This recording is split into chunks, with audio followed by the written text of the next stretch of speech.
ball game. Take me out with the crowd. Buy me some peanuts and cracker jack. I don't care if I never get back. Let me root for the home team. If they don't win, it's a shame.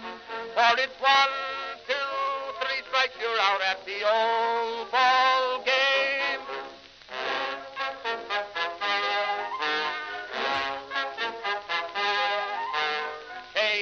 Casey saw all the games, knew the players by their first names, told the umpire he was wrong all along, good and strong. When the score was just 2-2, Casey knew what to do, just to cheer up the boys she knew. She made the gang sing this song. Take me out to the ball game, take me out with the crowd. Buy me some peanuts and cracker jack. I don't care if I never get back. Let me root for the home team. If they don't win, it's a shame. For it's 1, 2, 3 strikes, you're out at the old ball game.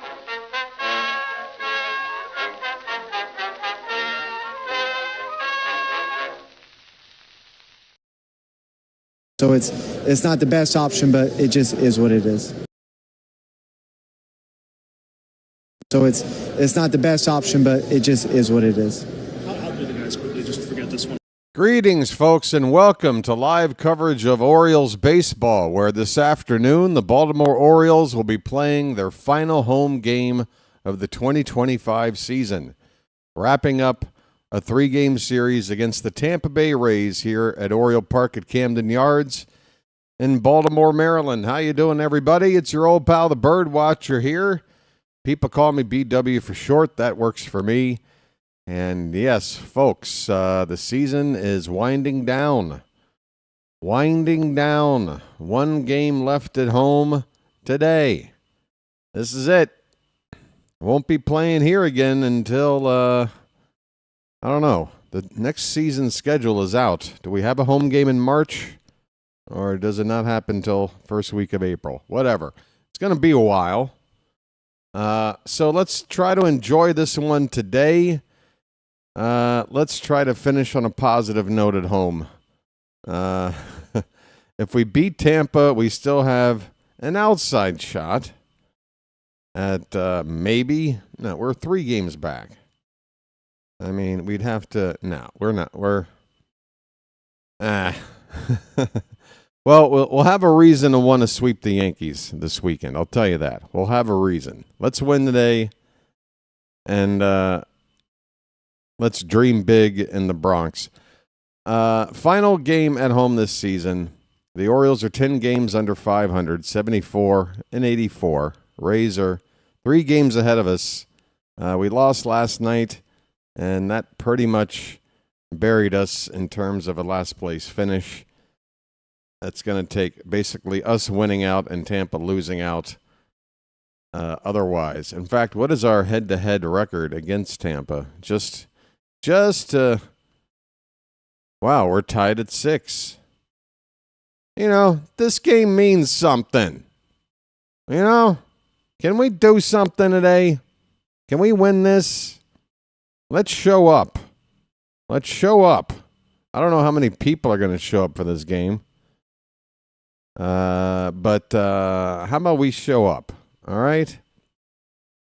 Final pitching matchup at Oriole Park at Camden Yards in 2025 will feature Cade Povich for Baltimore. He has a record of 3-8, a 5.06 ERA, a 1.46 WHIP. He'll be facing a right-hander for the Rays, Drew Rasmussen. He has a record of 10-5. A 2.80 ERA with a 1.01 WHIP. Those are very good numbers. 147 2/3 innings. So he's not going to make 162 innings.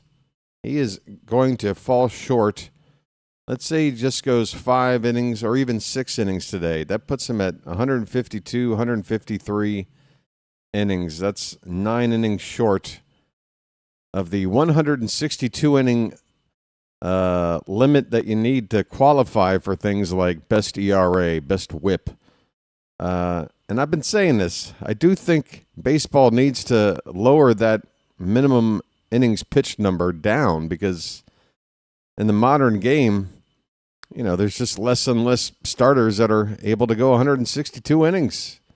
It basically means a full season without injury in some cases. Guys that only go 5 innings, 30 starts, you do the math. Anyway, a very good ERA of 2.80 and whip of 1.01 for Drew Rasmussen. Hopefully we will do better than that, score more than a couple of runs. Okay, the starting lineups. First of all, for the Orioles, you're probably wondering how Sammy Basallo is doing. They did take a X-ray of his forearm there. Nothing is broken. Nothing is broken on our boy Sammy Basallo. That is good news. Whether or not he'll make the lineup tomorrow night in New York or for any of the games this weekend is unknown. I'm sure the Orioles aren't going to push it if they feel like it is pushing it to bring him back into the lineup with just a few games left. But the good news is nothing is broken with Basallo getting hit by a pitch in the 9th inning. And regarding that incident, I didn't really see it happen in real time as the game ended, but it certainly blew up around social media. Peter Fairbanks, Rays relief pitcher who pitched the final inning and hit Basallo, leading off the 9th, after the game ended, was seen blowing a kiss toward the direction of the Orioles dugout and basically looking like he was showing up the Orioles. And it stirred up a lot of controversy on social media, which, of course, that expression alone is kind of laughable. Stirring up controversy on social media. I mean, it's like it's the only reason it's around, right? To stir something up. But let me just show you something, folks, that convinces me that what Fairbanks said post-game in an interview, that he was not directing his emotions at the Orioles dugout or any of the players there. He was directing it toward a fan that was apparently giving him a lot of flack sitting near the stands. And, folks, let me just show you how I know this to be true. I believe him, okay? I actually, I believe him. I don't think he's making it up. And here's my evidence. Exhibit A over here. We're going to my desktop. So these are a couple of screenshots that I froze. First, he sort of screams something, an expletive of some sort. And then moments later, that's blowing the kiss. In both situations, folks, all you have to understand is the eye line here. This is a man standing on a field. He's about 6 feet tall. If he's looking at the Oriole dugout, his eyes would be looking in this direction, okay? He would be looking at least like straight across, if not slightly downward, because you walk down into the dugout, folks, in case you didn't know. And again, you look right here. He is looking in this direction, okay? He's looking that way. That is where he's looking, okay?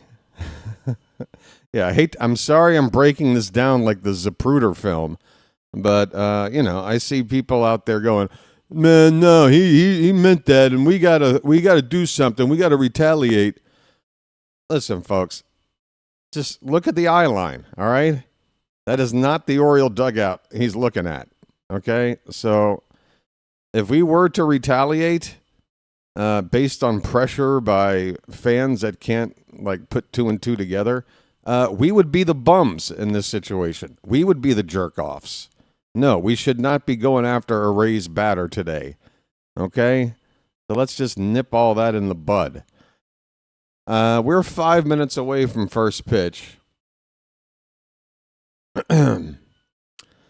And what is Kevin Brown and Ben McDonald doing? They are in the broadcast booth with 3 7-feet-tall hot dogs. Okay, I don't know. Some kind of a gimmick is going on. I don't know what's going on. Let's go over the starting lineup, okay? For the Rays, leading off, playing right field, Jake Mangum. Yandy Diaz will DH and bat second. Junior Caminero will play third and hit third. Christopher Morel gets his first start of the series, batting cleanup and playing in left field. Richie Palacios, the second baseman, will hit fifth. Nick Fortes will do the catching and bat sixth. Creed Williams, is it Creed? I'm guessing. Oh, Carson Williams. Creed Williams, that's somebody in our system. Carson Williams is the shortstop, hitting seventh. What's this guy's name? Everson Pereira will bat eighth and play center field. And Bob Seymour. I don't know why his name makes me laugh, but first baseman Bob Seymour is batting ninth. For the Orioles, Dylan Beavers for the second straight game is going to get to lead off. Jordan Westberg, he's in left field, by the way. Jordan Westberg is at third base, batting second. Gunnar Henderson at shortstop, hitting third. Ryan Mountcastle DHing, cleanup hitter. Jeremiah Jackson in right field today, batting fifth. Colton Cowser hitting sixth in center field. Mayo at first base, hitting seventh. Austin Jackson will bat eighth and do the catching. And Jorge Mateo, folks, one more time at home, maybe for the last time. Jorge Mateo playing second base today. Jackson Holiday has like a knee issue that the Orioles are saying is not a big deal. They left him out of the game last night. He's out of the game again tonight. Same old story with every other day-to-day injury for an Oriole. The manager, Tony Mansolino, basically saying, well, we hope we see him out there tomorrow. We hope. We don't know. Speaking of Mansolino, what did I see him say that drove me nuts? Oh, being asked about if the Orioles are going to do what it takes to win these ball games against the Yankees this weekend, like really try to play to win, or are they going to just stick guys in there to get a look at a player or whatever that you might do at the end of a season without anything on the line? Quote from Tony, we're going to try to win. There might be a scenario where we jam somebody in there, but we're trying to win those games without a doubt. We'll do the best we can out of respect to the rest of the industry and the other teams. I don't think that we mess around with that. I think we do the best we can and kind of let the chips fall where they may. Now, it's just one little... maybe I'm nitpicky, folks. Maybe I am nitpicky. I don't think that we mess around with that. I just wish statements would be a little more firm. Like, we don't mess around with that. We do the best we can and let the chips fall where they may. It's the I don't think part and I think part. I don't think that we mess around with that. Well, there's not much to think about. Do you mess around with that or don't you? I think we do the best we can and kind of let the chips... No, we do the best we can. Drop the I think part, Tony. Just a little advice from your old pal BW. Have some conviction when you're speaking, okay? Some conviction. Thank you. All right. What else is going on? I don't know. First pitch should be moments away here. Am I not live? I think I'm live. Commercial break in progress. This is supposed to start 5 minutes after the hour, right? Oh, there was some rain. There's been rain in the area. Maybe there's a slight delay to the start of the game. I don't know.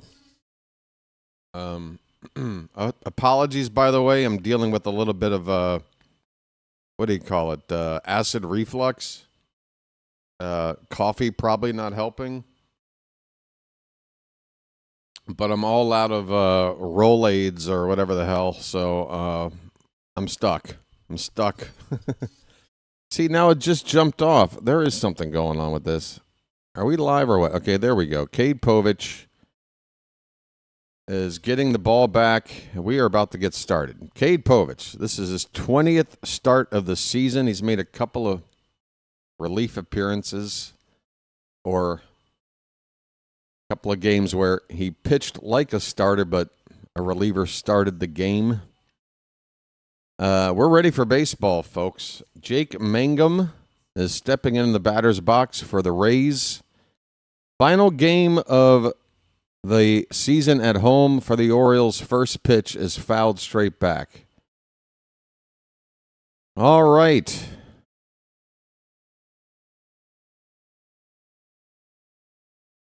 All right. So Jake Mangum, Yandy Diaz, Junior Caminero, the three hitters due up for the Rays to start the ball game. Ground ball, diving attempt by Gunnar. He won't get to it. It gets into left field for a base hit. Jake Mangum leads off the ball game. Second pitch in the left field. And there goes the no-no for Cade Povich. Defensively for Baltimore, Beavers in left, Cowser in center, Jeremiah in right, Westberg at third, Gunnar at short, Mateo at second, Mayo at first, and Alex Jackson behind the plate. Yandy Diaz is up, and he looks at a curveball for strike one. The veteran Diaz with a 300 season, 301 at the moment, 25 homers, 83 driven in. Povich with a check on Mangum at first. He's back. Let's see if this scoreboard is working. Up in just a moment. Next pitch is a curveball, a comebacker to Povich. He bobbles it, and he will still get Yandy Diaz at first base. A smile on Povich's on his face, as he is able to recover after having some difficulty fielding this comebacker. Diaz does not get down the line fast. In fact, he was not hustling. If he was running out of the box, he does make it. He only did start to put it into full gear once he saw Povich bobble the ball. So there you go, folks. Hustle. Gotta hustle. Runner at second with one down now. So Mangum, the leadoff hitter, does move up a base on that out. Junior Caminero, a 44 home run season at the plate. First pitch is ball one.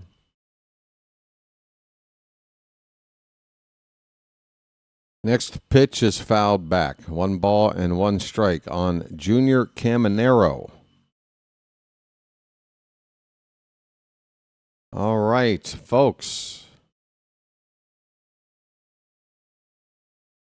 How the hell is Charm City Chad doing? How are we doing? How are we looking early here? I'm worried we're going to have a tiny, tiny turnout on this weekday after. Of course, we're the first game on again. I want to start a petition. This cutter from Povich misses up and away. 2 balls and a strike. The Orioles, for whatever reason, have decided that they want to start their night games. We can't even call them night games because they start so damn early. Popped up foul, 2-2 on Caminero. 1 out with a runner at second. We're in the top of the first, no score. We start our games like at 6:30 on weekday evenings. Everybody else starts 7 o'clock or later. We used to always start at 7 or 7:30, is what I remember growing up. Can we get back to doing that, please? 2-2 pitch is fouled away.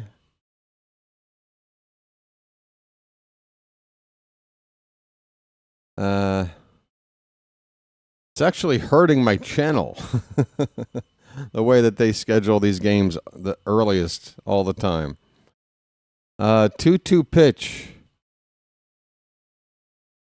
That pitch is fouled back.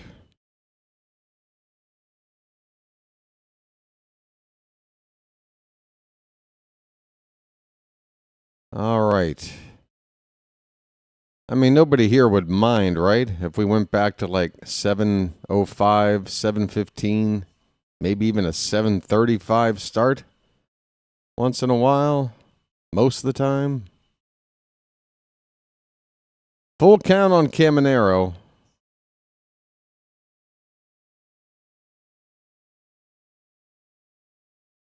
Here comes the payoff pitch, popped up, right field. Coming in is Jeremiah, and he will make the catch.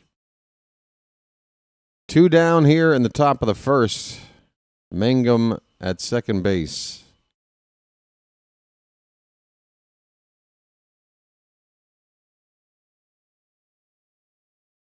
Folks, I'm sorry to report, but it looks like we're going to be just a little bit shy of a sellout here in the final home game of the season. Shy by about, 70% of the ballpark. Christopher Morel at the plate looks at a cutter high for ball 1.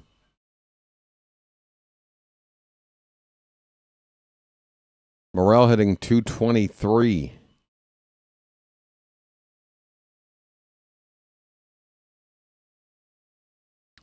Fouls the 1-0 pitch straight back. It's 1 ball, 1 strike. Morel, again, not in the game. First 2 games of this series, but hitting cleanup against a lefty starter. I think that tells you the Rays probably only really use Morel against lefties. Probably can't hit righties very well at all. 1-1 pitch. Again, fouled straight back. The count is 1-2, 2 down.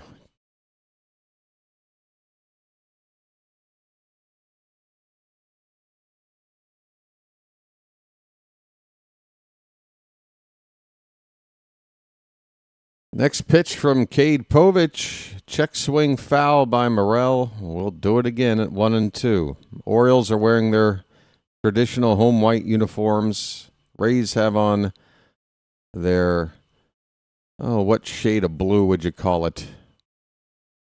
Blue shirts, gray pants.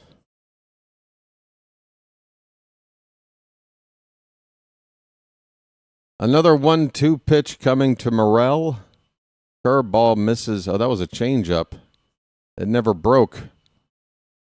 And it stayed outside by a foot. It's 2-2. I was hoping where that pitch started, it was going to break over the corner.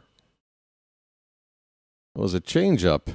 2 balls, 2 strikes. The pitch. There's a curveball hit in the air, left center field. Hauser's going to have room about 2 steps in front of the warning track. And the inning is over as he makes the catch. All right, Cade Povich. Leadoff man gets on with a hit, but that's it. Doesn't get farther than second base. We go to the bottom of the first. Rays nothing, and the Orioles are coming up. Charm City Chat. How you doing? I'm up all night to get lucky. I'm up all night to get lucky. How you doing? How you doing? David. David, once again, man. I don't know, what's it been, like 3 days? Thank you so much for having the imagination, the MacGyver kind of imagination to figure out how to wake me up. And so that I didn't completely sleep through a ball game a few days ago. George, how you doing? Jordan, Don, another George. We got a Pearson, we got a Ford. Hello to both Georges. Bam is here. Edward, Froggy, Mr. Hyde, Yoko. Hello, no volume. You guys can hear me, right?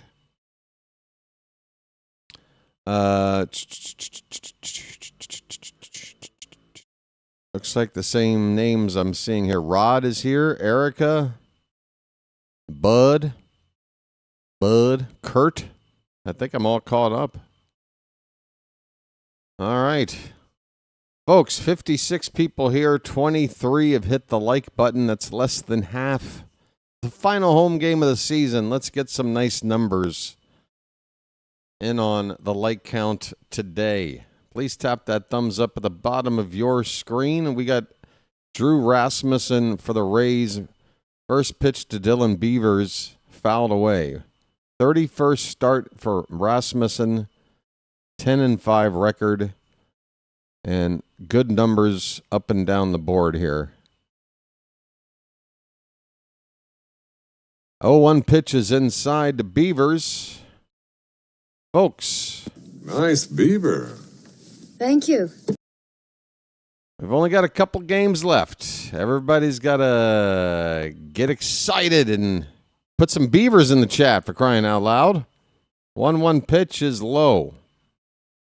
2 balls and a strike. Folks, you're going to have all of October, November, December, January, February, most of March to rest and not worry about emojis. But today, show me your damn beavers. Come on, Charm City chat. Final home game of the season. Show me something. You think I'm just going through the motions here? No. 2-2 the count on beavers. Still no beavers in the chat. I'm actually getting upset. You're upsetting me. It's a full count. Thank you. Thank you, Charm City chat. Thank you. Now we can proceed. Payoff pitch. Fouled back.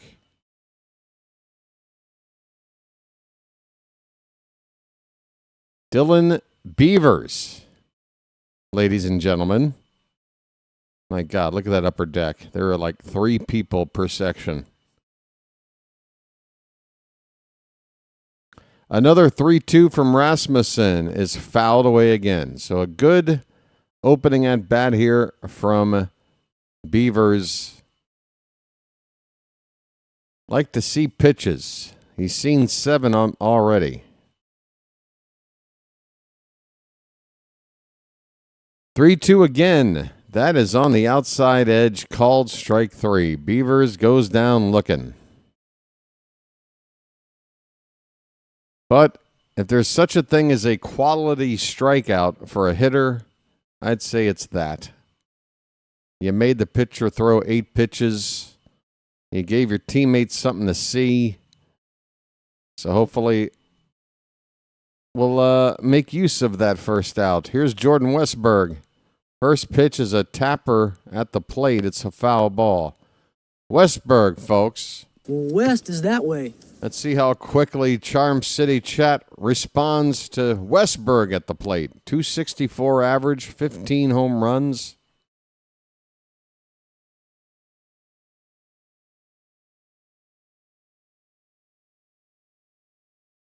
Oh, 1 misses, 1 ball, 1 strike.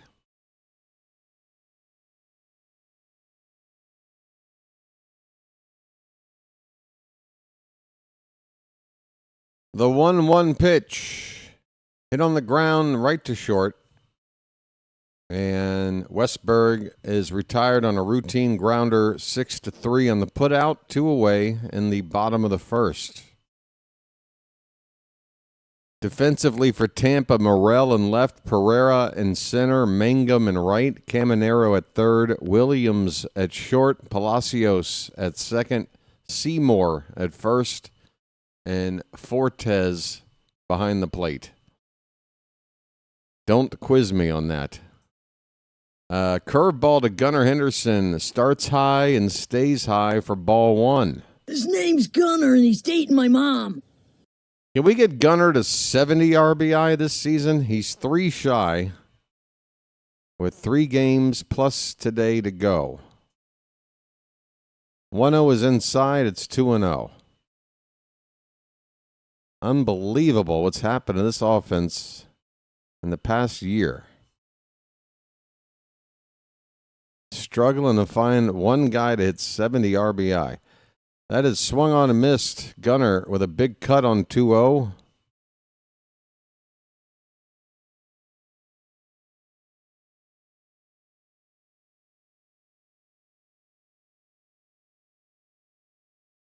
The 2-1 is swung on and missed. 97 on the fastball from Rasmussen on the outside edge. 2 balls, 2 strikes, 2 out. Bases empty in the bottom of the first.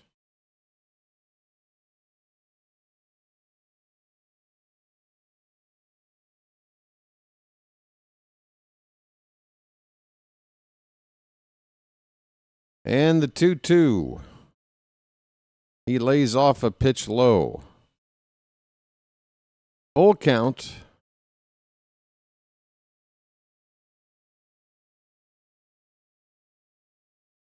And we're ready for the payoff pitch. That is a little one hopper to second base, and Gunnar is going to beat it out. That play just developing slowly. And Gunnar, man, I'll tell you this. He does hustle. I caught him one time this season not busting it down the line. Otherwise, he's constantly running his ass off, and he beats this one out. So Gunnar reaches with 2 down. First base runner of the day for the Orioles. Ryan Mountcastle at the plate. Fouls the first pitch back.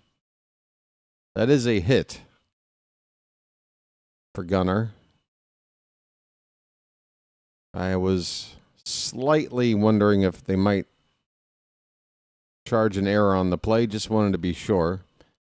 Gunnar took off on the first pitch here to Mountcastle. Will return the first base after the foul ball. So Gunnar, yeah, he's led the league in steals since August 23rd with 13.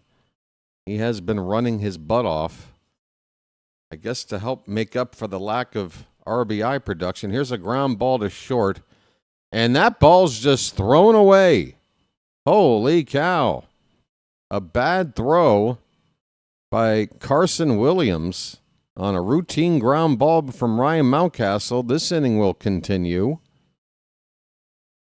I was a little bit wondering about Gunnar, whether it was a hit or an error. Not wondering here. That is an error. As the ball flies over the first baseman, doesn't go out of play.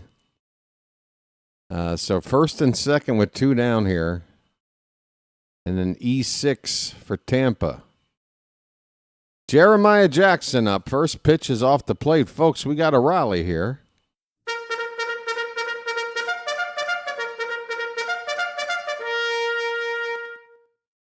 The 1-0. There goes the runner down to third, and he's out. Gunnar says he wants this to be challenged. Is he just trying to save face? Because the ball certainly beat him there. And if we are thrown out, what are we doing with 2 down, trying to do something like this? We'll see if Gunnar did a swim move to get around the tag here, and he might have. But does he keep his hand? Does he keep something on the bag? He might. I think we should challenge this.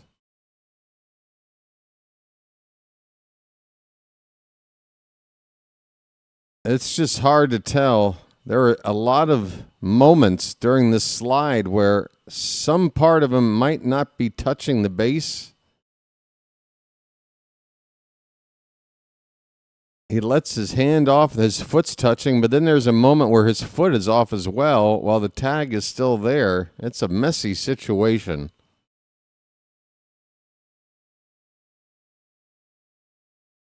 I still think, regardless if we win this challenge, that was not the smartest decision to send these runners.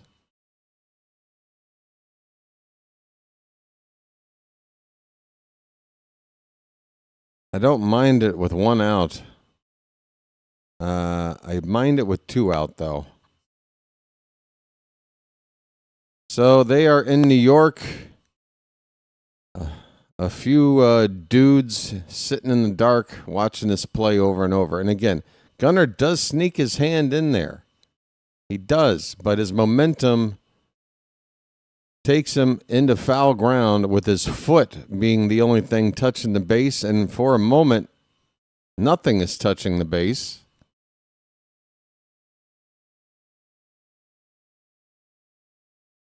And there you go. The umpire explaining Gunnar is out because he lost contact with the bag. So he had it. The hand got in there, and the foot took over where the hand left off. But then that play lasted a few seconds, and the third baseman, Caminero, very intelligent, just keeping that tag applied until the play was completely called dead, and that is the case. Gunnar, for a moment, lost contact with the bag, and he is indeed out, and that is how this first inning ends. Just ridiculous. Just ridiculous. Why? Why are we trying to do that? Let Jeremiah swing the bat, man. You're already in scoring position. I mean, look, a team that's like in the zone, a team that's like, playing really well.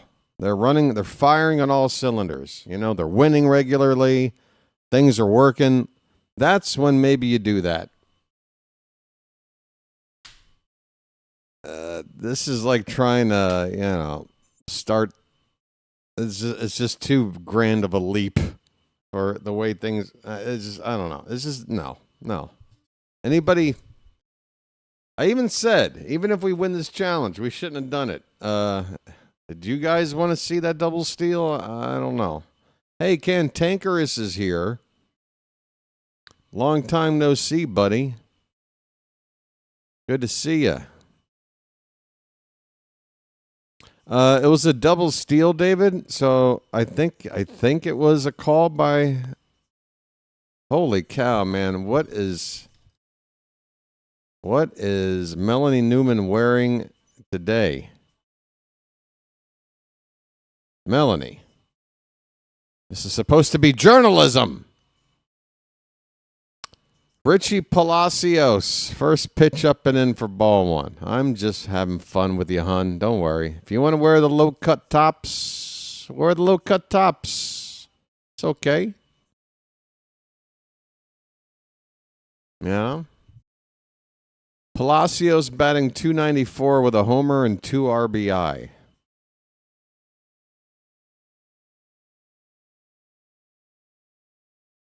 Pitches up and in.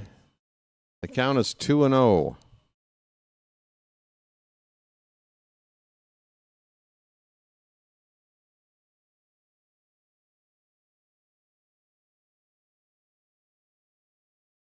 That's inside. 3 balls, no strikes. Povich missing first 3 pitches of this leadoff man here in the second inning.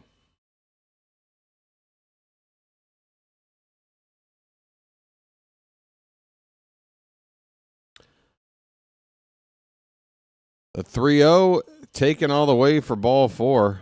That one was high. That is concerning. Povich missing with 4 straight and issuing a leadoff walk. Folks, we've got 100 people here. That's great. 31 on the like count. That's not so great. I'm very thankful to the 31 that have already chipped in. To the other 60-something, come on, folks. What do you say? Tap that thumbs up. And let's get these likes up to a hundo today. Nick Fortes is at the plate. First pitch is a strike.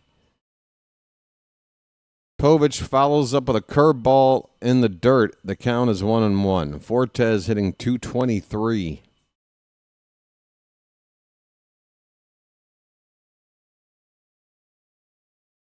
Janet is with us, folks. Say hi to Janet. That's a line drive base hit in the left field. And that'll put runners at first and second with nobody out. A 4-pitch walk and now a single to left And the Rays are threatening here. 2 on, nobody out. Carson Williams due up next. Williams made the error in the last half inning in the field. Has a chance to make up for it here. And first pitch swinging, could be 2. Gunnar will step on the second base bag, goes to first. 2, a double play, folks.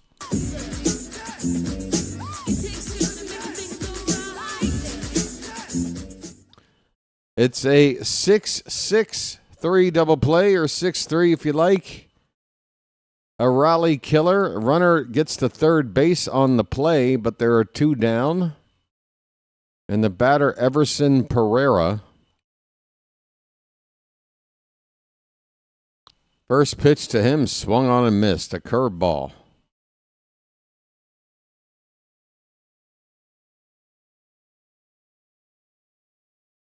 So the runner at third, again, was that leadoff walk, hoping it doesn't come back to bite us. The 0-1 swung on and missed. Another curveball from Povich. The count is 0-2. Pereira hitting just 143. And those first 2 curveballs, he did not look good.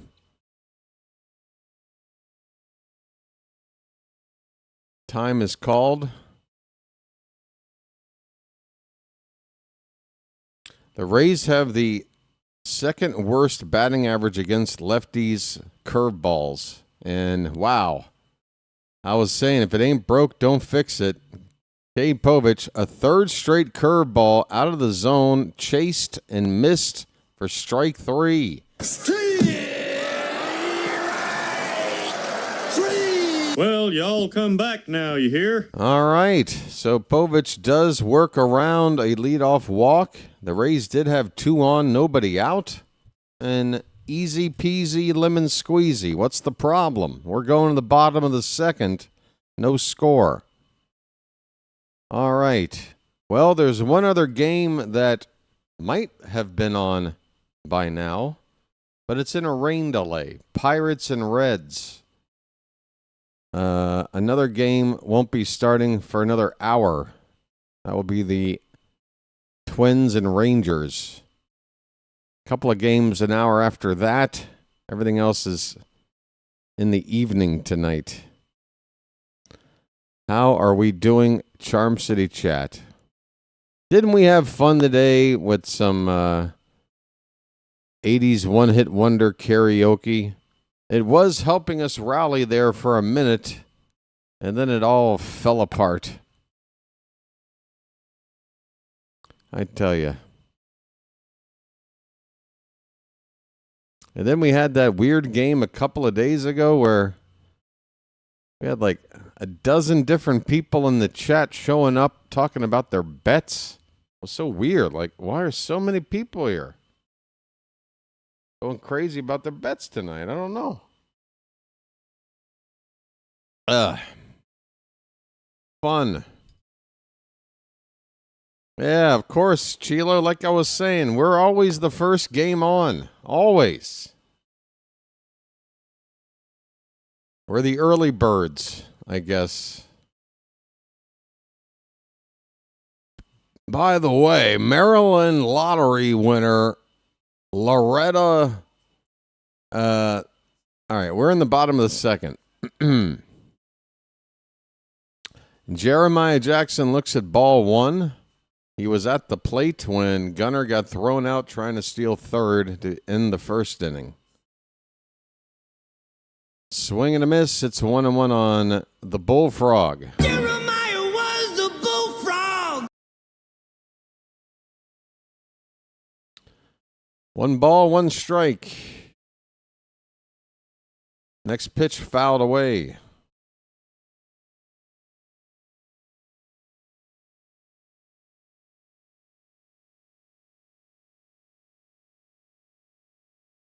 Oh, I'm sure you'll accept it if he does, David.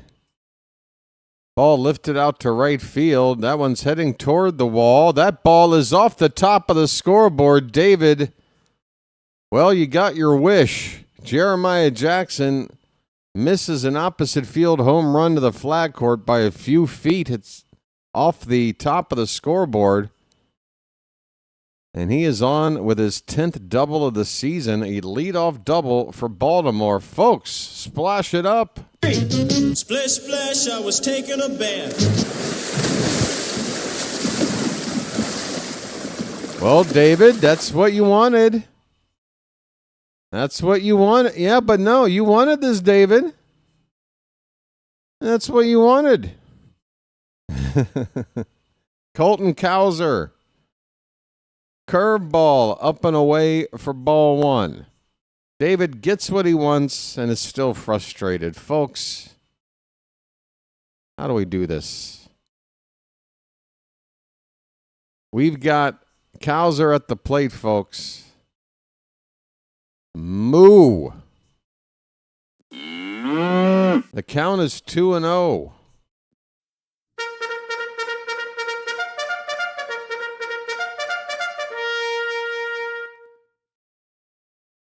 Fun fact, Cowser's one homer shy of the team tie for the team lead. It would match the number on his back. He wears number 17. He's on 16 homers. The 2-1 pitch. Upstairs, 3-1. Hitters count. Runner in scoring position. Nobody out in a scoreless ball game. These are ripe conditions for something good to happen. 3-1. Lays off ball four. Take your base, milkman. I'm walking here. I'm walking here.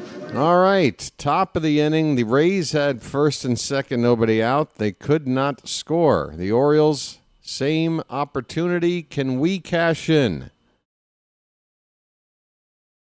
Can we cash in? First and second, nobody out for Kobe Mayo. Batting seventh in the lineup today. And first pitch is off the plate, a couple inches for ball one. Folks.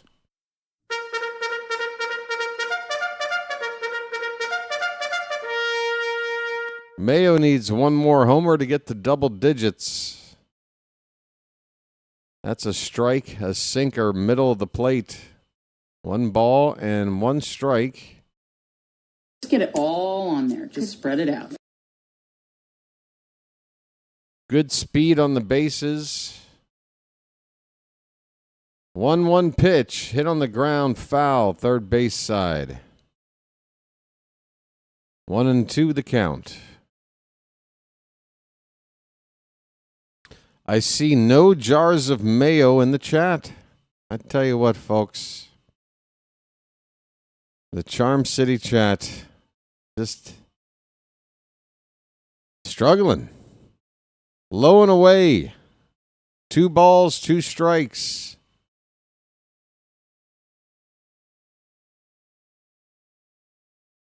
Mayo hitting .306 in the month of September, and his OPS is so much better than it had been the first few months.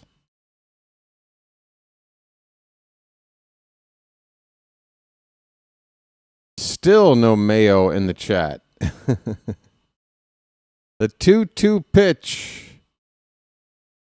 Oof, just missed the corner, top outside corner. Well, what do we do here? After getting thrown out running the bases last inning, I guess I don't want to send the runners, but payoff pitch coming. That is low for ball 4, folks. Bases loaded. Nobody out.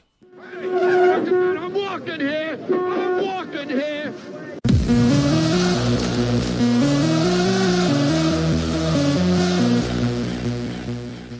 All right, the good news is bases loaded, nobody out. The bad news is we need Alex Jackson and Jorge Mateo, the next 2 batters, to cash in on this opportunity.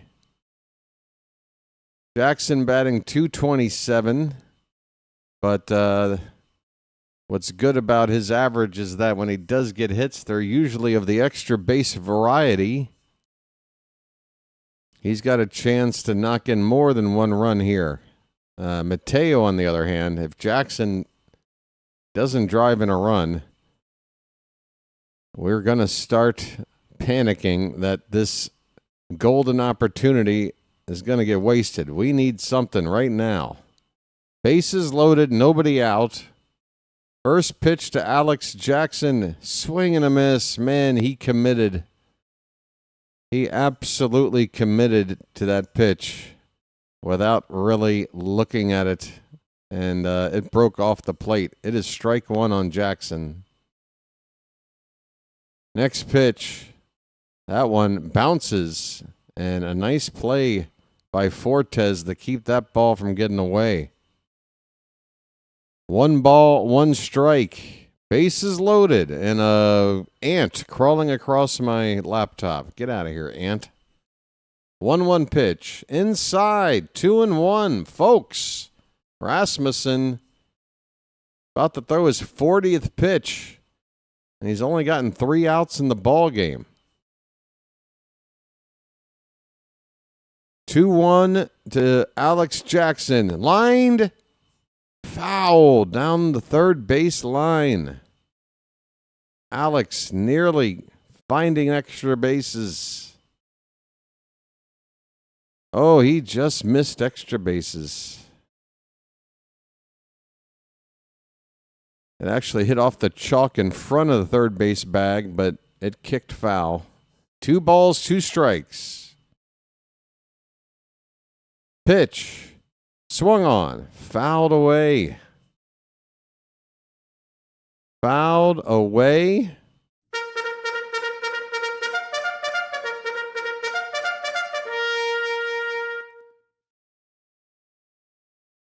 Trying to open up the scoring here, folks. Final home game of the season. Alex Jackson with a 2-2 count, bases loaded. Pitch. Swing and a miss. Rasmussen went with the cheese. 97. Middle of the plate, upper half of the zone, and Alex could not touch it. There's your first out, and now Mateo. Can he help us? First pitch is a strike.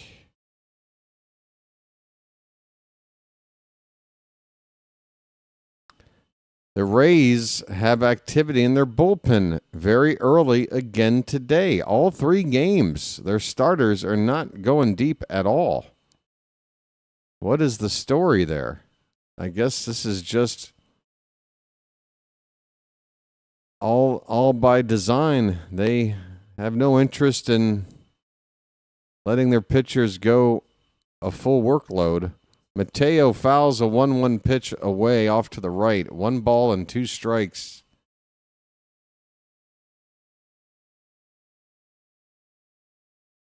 I mean, if we get back-to-back strikeouts after loading up the bases, I am going to flip.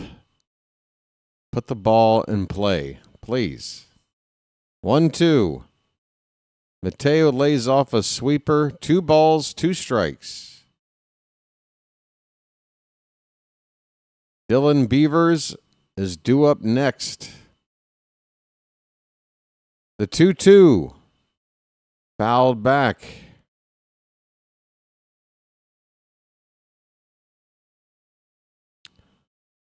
Rasmussen has got to be feeling pretty burnt out here. Coming up on 50 pitches. 2-2. Inside, full count. Nowhere to put Mateo. Crowd making noise here. Small crowd, but they're vocal right now. Full count, bases loaded, pitch coming up. Swing and a miss.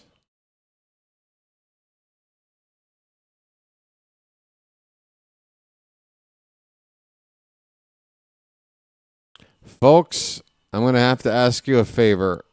Please, show me your beavers. Now, more than ever,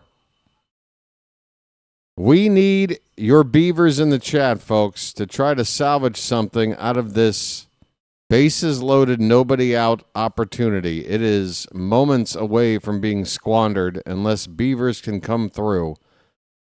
First pitch is strike one. Low and in on the 0-1 pitch. Count even up. Bases loaded, 2 down. No score. Beavers trying to pick up Jackson and Mateo, who struck out. Grounded foul. 2 strikes on Beavers.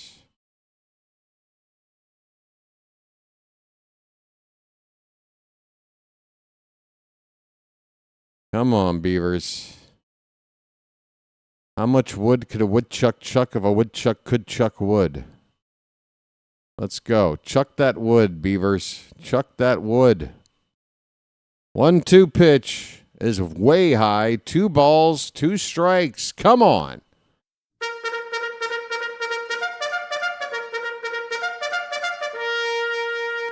High priest of the Church of Tea making a cameo appearance. Good to see you, High Priest. The 2-2 pitch. Laid off, ball 3, full count, 2 down, bases loaded.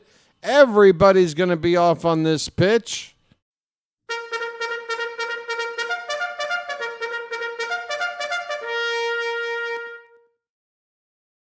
Big pitch coming here. Number 55 from Rasmussen. The pitch. Swung on, lined right to first. Caught by Seymour. And the inning is over. The Orioles leave them loaded. They had them loaded with nobody out, and they leave them loaded, and they don't score. And I'm sorry, folks, but I saw that playing out. I just knew. I'm like, all right, bases loaded. Jackson and Mateo coming up. Oh, boy. Are we going to be able to get something here? Well, there you go. Nothing. Nothing. Nothing from nothing, get nothing. You got to have something.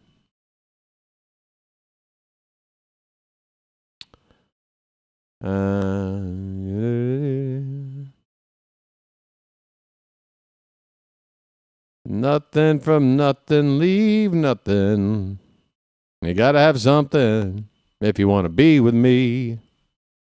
Hey, folks, the Yankees, as of right now, do not have an announced starting pitcher for tomorrow night's series opener in the Bronx. We don't know who they're going to put out there.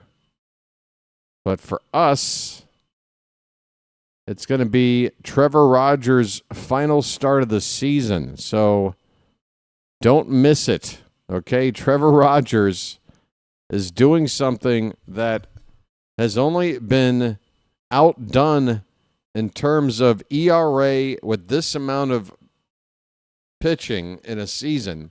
Only 1968 Bob Gibson has done better. So let's cheer on Rogers in his final start and have another great outing for him. First pitch here in the third inning to Bob Seymour is a strike. Considering that he was named president of the team, Billy, just a couple of weeks ago, I would assume that, yes, Mike Elias, as president, will return next year, the year after that,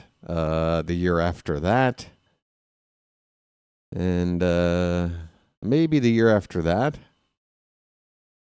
Seymour with a 1-1 pitch fouls it away. 1 ball, 2 strikes. He's hitting a $186.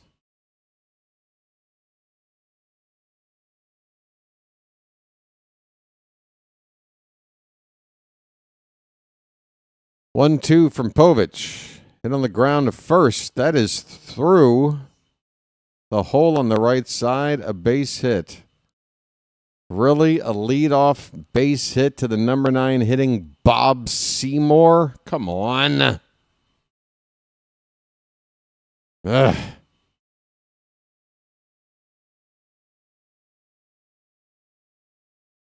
I can't believe we squandered bases loaded, nobody out. Final home game of the series of the season. I mean, come on, man. Chilo, it's comments like that. That's like, come on. What do you? Screw the Rays. No, I don't need the Rays to show me what clutch hitting is. Okay? I don't need it.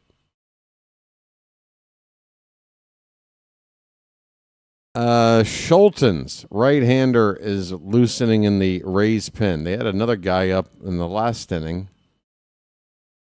I don't know what they're doing today. Maybe some guys are just getting in some side sessions in the bullpen. I don't know. Yandy Diaz is up. He hits a ball up the middle. That's a base hit. And Povich has got to work around more traffic again. First and second with one out for the Rays.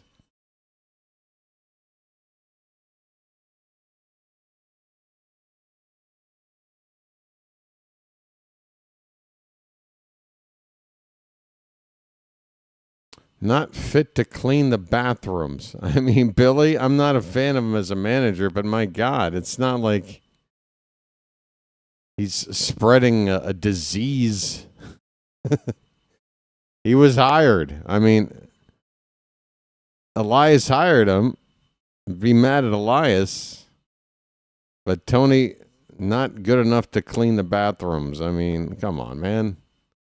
I don't think he's, cut out for the gig here. I don't need to he'll clog all the toilets. What, with his verbal Junior Caminero, let's get a double play ball. Curve ball for ball 1 from Povich. It had the plate, but a little bit low. So dangerous moment in the ball game. Caminero with 44 home runs. He's got 2 men on base. Base and a lefty. And now has a 2-0 count as that curveball missed. This is a troublesome spot. We had Tampa in a troublesome spot in the previous half inning and couldn't do anything. That misses inside. It's 3-0, folks. Cade Povich is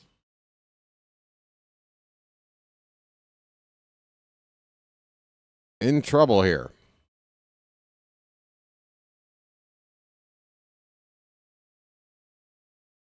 Three balls and no strikes. That is, wow. I'm shocked that Caminero took a cut on that 3-0 pitch. He really thought he was going to get a cookie and get himself a home run swing. Instead, he fouls off a pitch that would have probably been ball 4. The count is 3-1.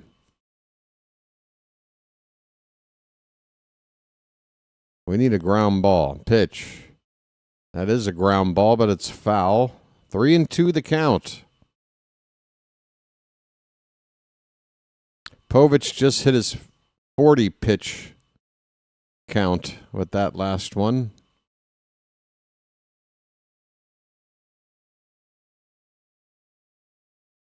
Payoff pitch.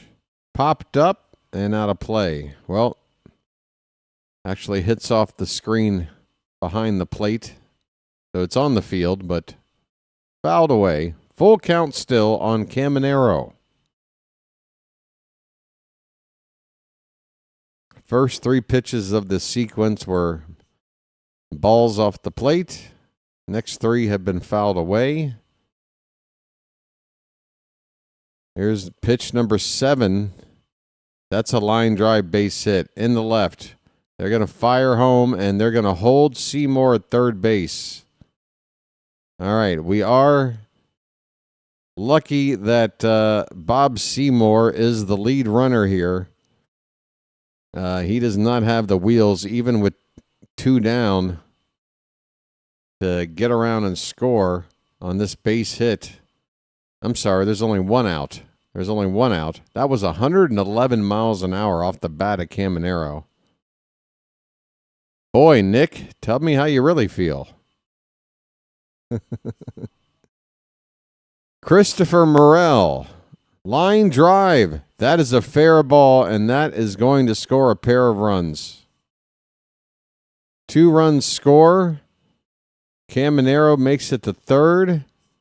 Morel is up to second base with an RBI double. The Rays lead it 2-0. Still only 1 out in the inning. And how much does coming up with nothing in the previous inning hurt now?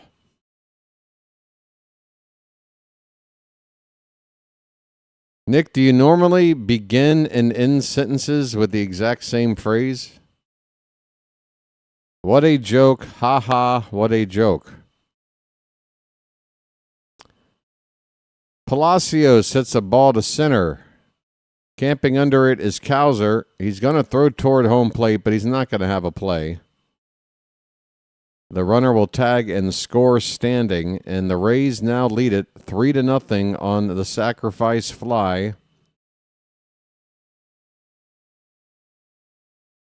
From Palacios. Caminero coming in to score. 3-0 Rays.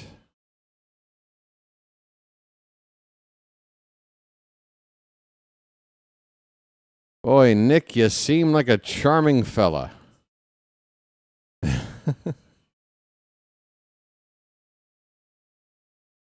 There's a called strike to Fortes.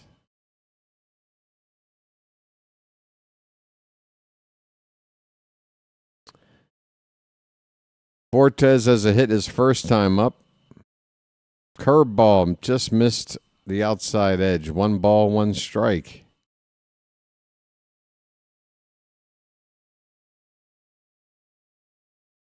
Am I seeing some light rainfall here at the ballpark? This pitch is popped up. Right field, Jeremiah, a couple of steps over, makes the catch to end the inning. But Povich was knocked around here in the 3rd inning. He gives up 3 runs and has given up 6 hits so far in the ballgame. The Rays have broken it open here with a 3-run 3rd inning. Bottom of the 3rd coming up. Tampa 3, Orioles nothing.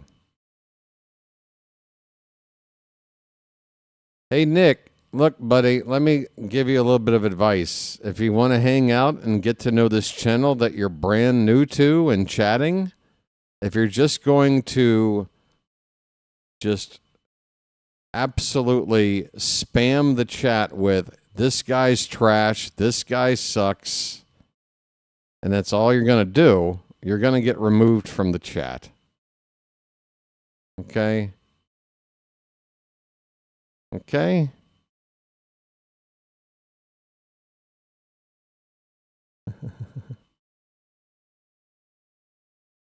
And you're here for betting purposes? Is that what I'm led to believe?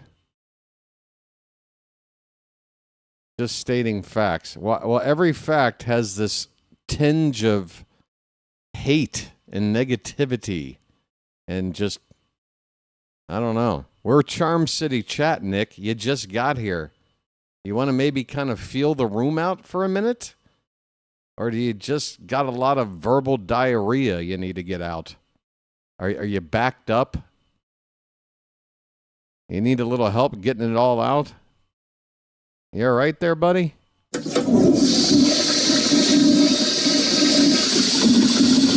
okay, man? You all right, dude?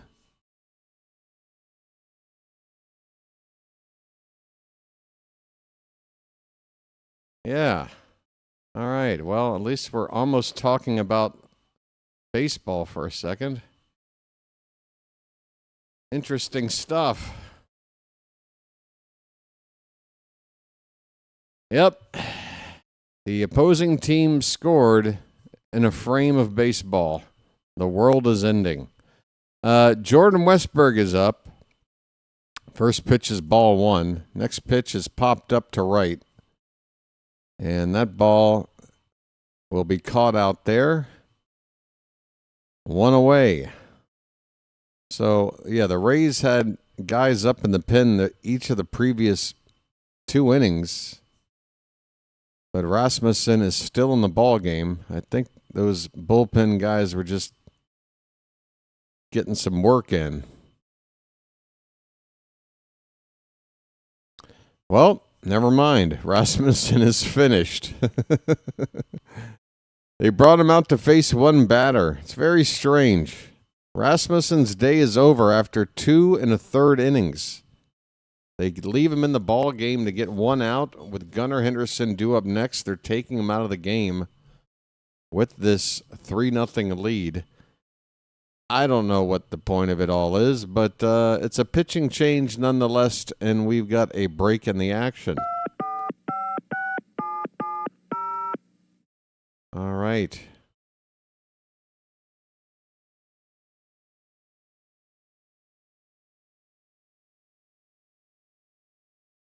Right. Oh, boy. Well, the good news is the season's almost over.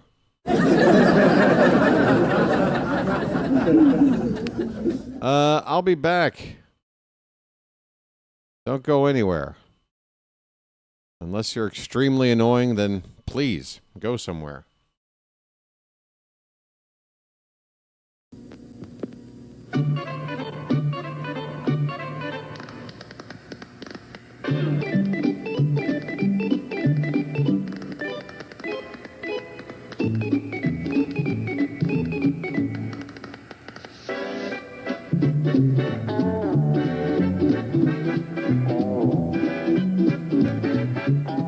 He met a strange friend in the Chesapeake Bay when Mondi the monster.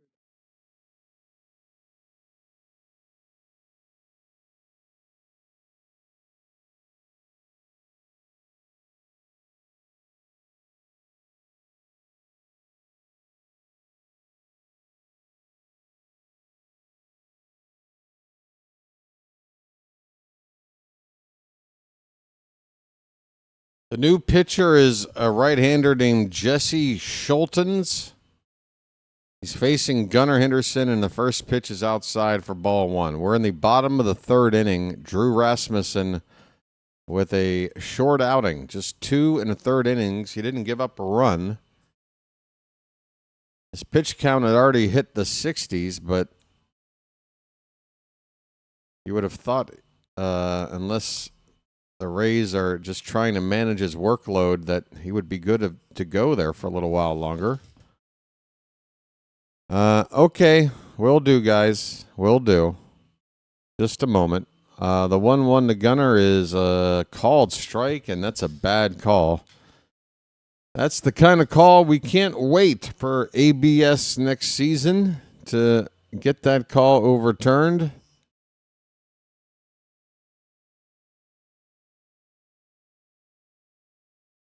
One and 2 on Gunnar.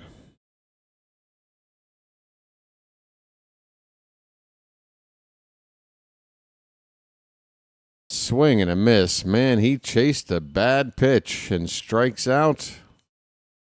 2 away.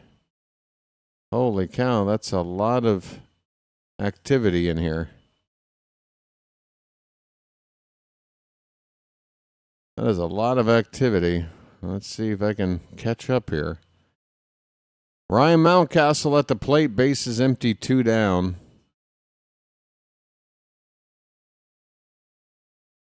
First pitch is a called strike.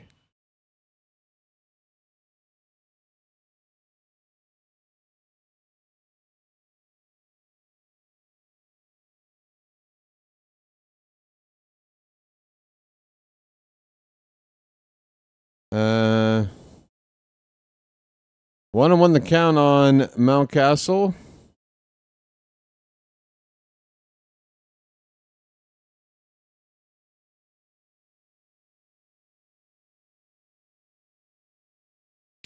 Here are my thoughts. I'm not even going to try to speak in code to my mods out there, okay? I'm less worried about folks in chat that talk about random non-baseball related things as long as it's, not in terrible bad taste or what have you. It's much less concerning to me than those that are just overly obnoxious in the chat, if you know what I mean. So, up to you guys. I'm not going to mind however you want to handle anything going on. Okay? I hope that's a decent answer. But yeah, I let's take a look. Let me take a look right now. Earth to BW, Earth to BW. Yes, Hutchins, may I help you? Ryan Mountcastle on a 2-2 pitch fouls it away. We'll do it again.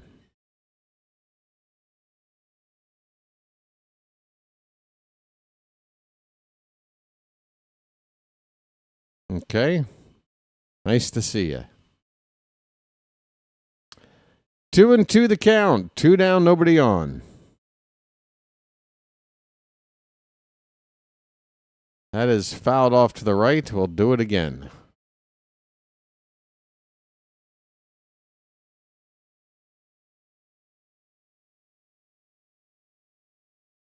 A little 5-year-old boy just got that baseball.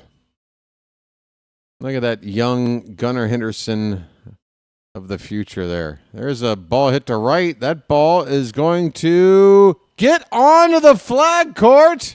Ryan Mountcastle. A line drive opposite field shot that just somehow snuck over on top of the flag court. Bye-bye birdie. Home run number 7 on the season for Mountie. And the Orioles are finally on the board. Oh, if only we could have gotten a swing like that with some dudes on base. It is now Tampa 3, Baltimore 1. We're on the board.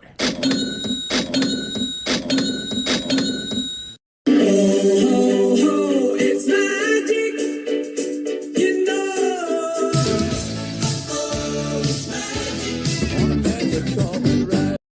On a magic carpet ride. I mean, Mountcastle was as surprised as anybody that ball got out of there. Jeremiah Jackson. Oh, that one's crushed, but he's out in front of it. Foul ball off to the left. 1 ball and 1 strike on Jeremiah.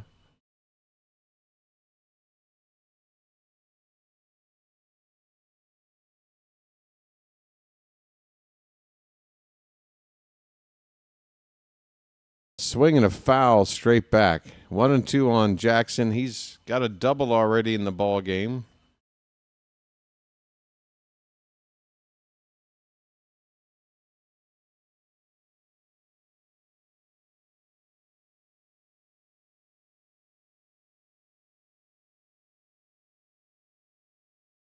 One, 2. He checks his swing. They don't appeal. Works for me. 2 balls, 2 strikes on the Bullfrog. Jeremiah was the bullfrog.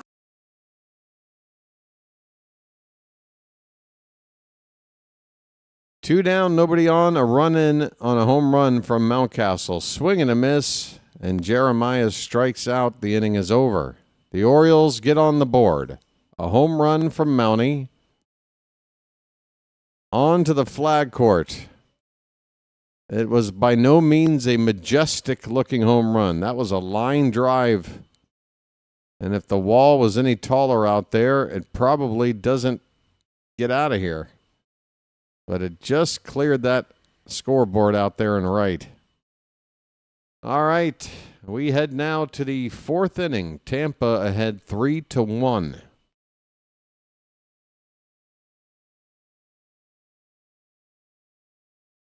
What? Hutchins, I got to point out that just about every comment you're leaving, and you're leaving about, I don't know, 7 or 8 per minute, all seem absolutely absurd, completely lacking context. I don't even understand what you're talking about. I can't even interact with it. Jordan is a Michael Jordan's cousin who follows the BW because he cannot play for Chicago Bears. Do you want to just attempt to explain that one? Never mind the previous 45 comments that have me scratching my head. Just this one, this latest one. Let's try and dissect this. What does this mean? Could you help me out? Maybe it's just flying over my head. Started for this one before you could roll out of bed, but again, I'm a gangsta. Okay. So we've immediately reverted back to more nonsensical, completely... What are you talking about, sir? Hutchins, you've been around a while. Something going on with you today, buddy?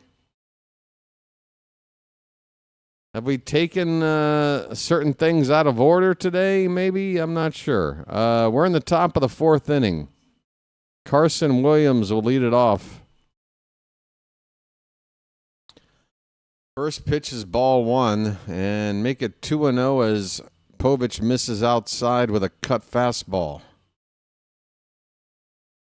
We are in the top of the 4th. Oh, apparently I'll never just get a straight answer from a straight, direct question to a specific person in my chat.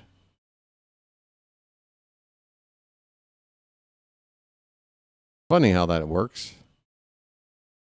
2-1 pitch. Curveball. Swung on and missed or maybe foul tipped. I'm not sure. It's strike 2 either way. Confused? Yeah, buddy. I was wondering about the same thing, buddy. Hutchins, once again. Nobody understands what the hell you're saying. Could you perhaps attempt one normal statement? Just to let us know.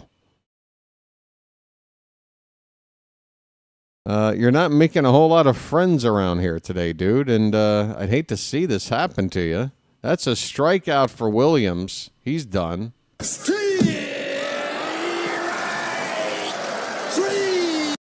Well, y'all come back now, you hear? I mean, buddy, you've been hanging out here before.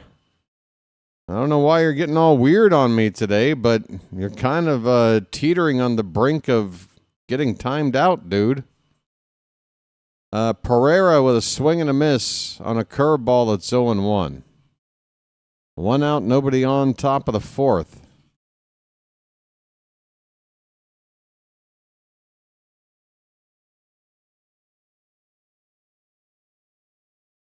Here's a grounder toward Gunner.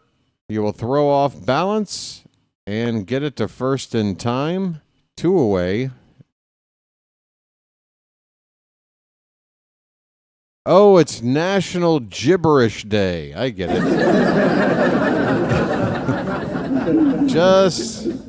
Just observing National Gibberish Day. Well, if that's true, then you're doing a bang-up job.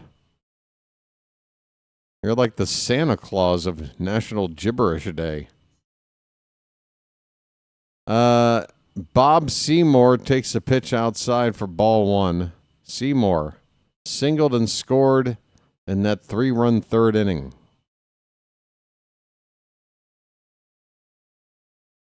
Here's a foul ball. It's 1-1.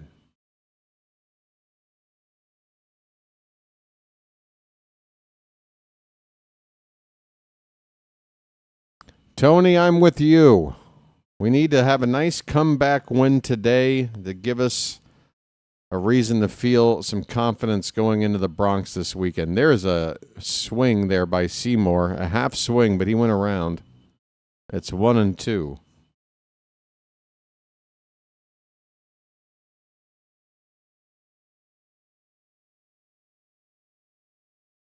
Pitch in the dirt. And the next pitch from Povich will be number 60 on the afternoon. If he gets this batter out on this pitch, that's 15 per inning, which is right on the normal amount of pitches. Looks like the hot dogs are getting ready for their race. And on pitch 60, it's a called strike 3 at the top of the zone. And here come the hot dogs, folks. Yeah, everybody. Hey, we're in last place. Hey, we got a crowd of 7,000 people. Who wants to see a bunch of hot dogs run around? Well, y'all come back now, you hear? All right, come on. Woo.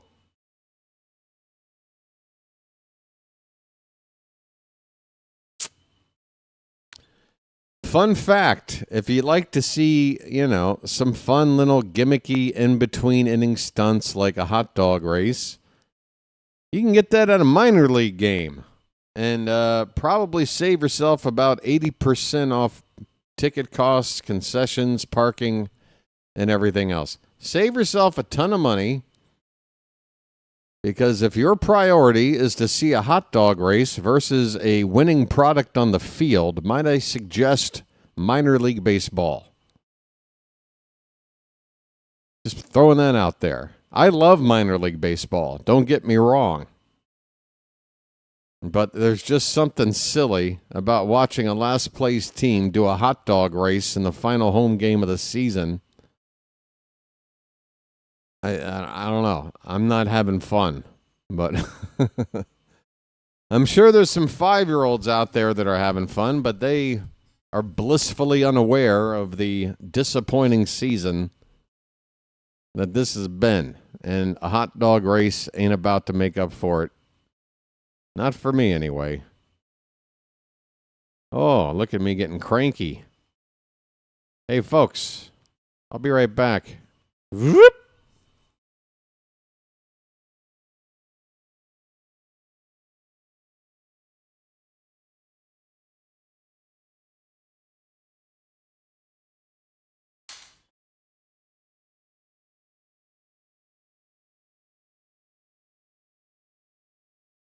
Wow, they are putting all the emphasis in the world on this hot dog race. They just treated today's hot dog race like it was the Orioles clinching the division back in 2023. What are we doing?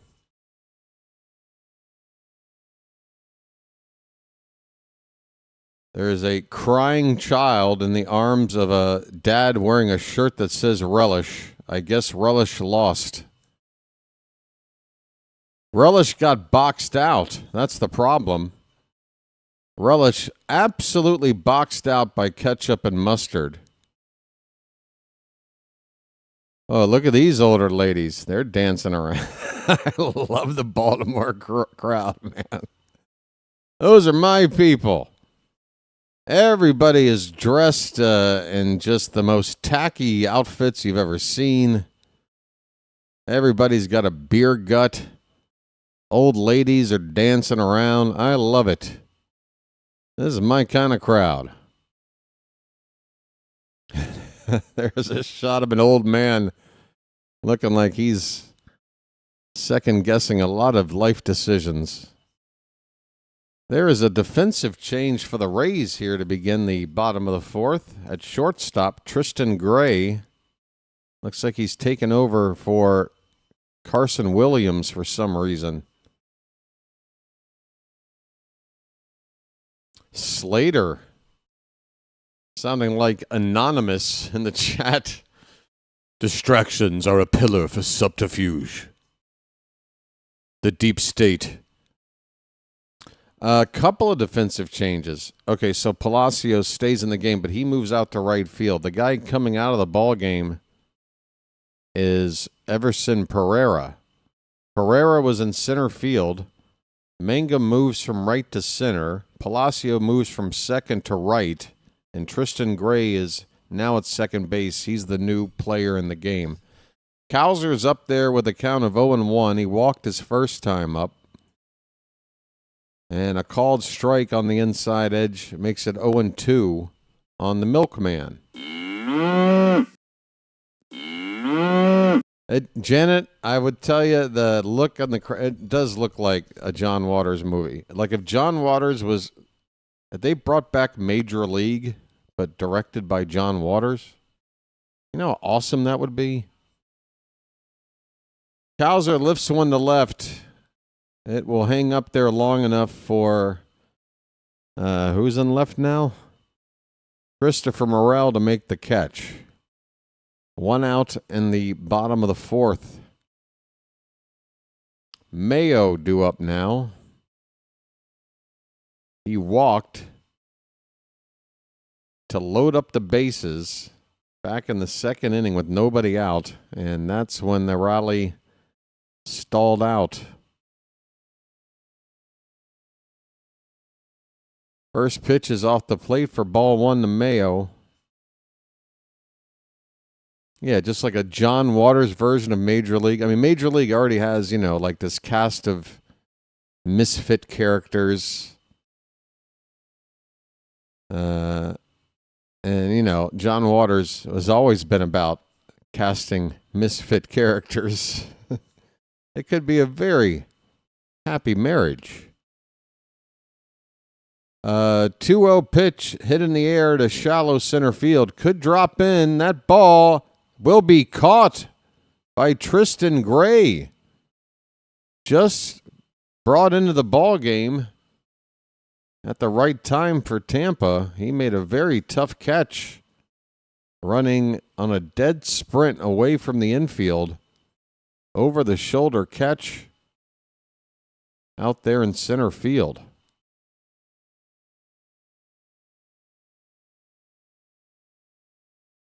Impressive play there by Tristan Gray. 2 down, nobody on for Alex Jackson.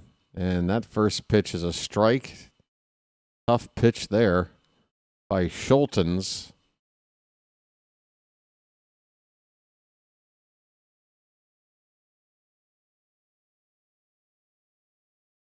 The 0-1 is outside.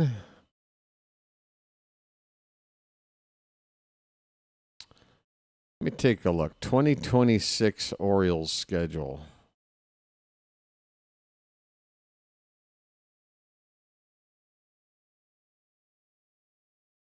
That is a check swing. He didn't go. 2-1 on Alex Jackson.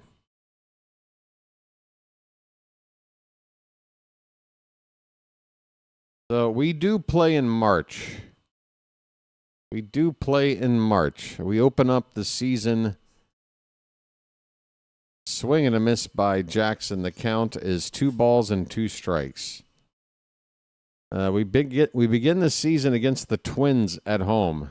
3 against Minnesota and 3 against Texas. And, so we're playing in the final week of March at home.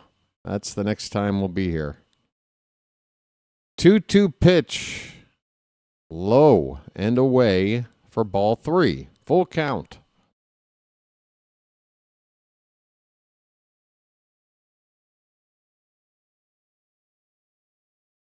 A pretty kind schedule to open up 2026. Swing and a miss. Jackson strikes out and the inning is over. Nobody on, nobody left. We go to the 5th inning. The Rays lead it 3-1. So here is the opening 4 series. 2 at home and then 2 on the road. We open up with the Twins and the Rangers at home. Neither of those teams are playoff bound this season. And then about as kind of an opening road trip as you can ask for. 3 at Pittsburgh and then 3 at the White Sox. So, folks, we know how bad this 2025 season started. It's only going to take, in my humble view, a dozen games to get a pretty good read on what kind of a season 2026 is going to be. We got to beat teams like the Twins. We got to take 2 out of 3 against Pittsburgh, at least 2 out of 3 against the White Sox. Got to do that. If we open up struggling, against teams like that, that is not going to be a good thing. No, it won't. All right. It's been a little while, and there is another game now going on. Pittsburgh and the Reds, the rain delay is over. They're in the bottom of the second, no score. In about 10 minutes, the Twins and Rangers will be facing off against each other. Everything else coming up later. Hey, folks, it's the Oriole Park at Camden Yards ballpark upgrades. Learn more at Orioles.com/Oriole Park upgrades. I want to go here. Talk to me about the upgrades. Yeah, let's talk about upgrades. Does any of this have to do with our win-loss record? Because to me, that is the upgrade I'm looking for.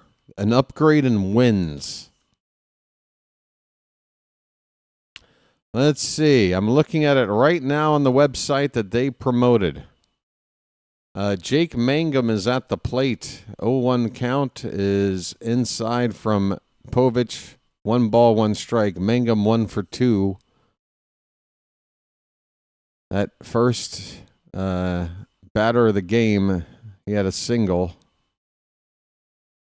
So there will be a newly renovated club level. The club level is being reimagined for the 2026 season, folks. Next season, the space will feature 2 all-new bars. Elevated decor. Folks, the decor in the club level is going to be elevated. That's exciting. Here's a swinging bunt. Povich will field, throw to first, but it'll be late. Jake Mangum will reach on a swinging bunt. Nothing you can do about that. Another leadoff man on for Tampa.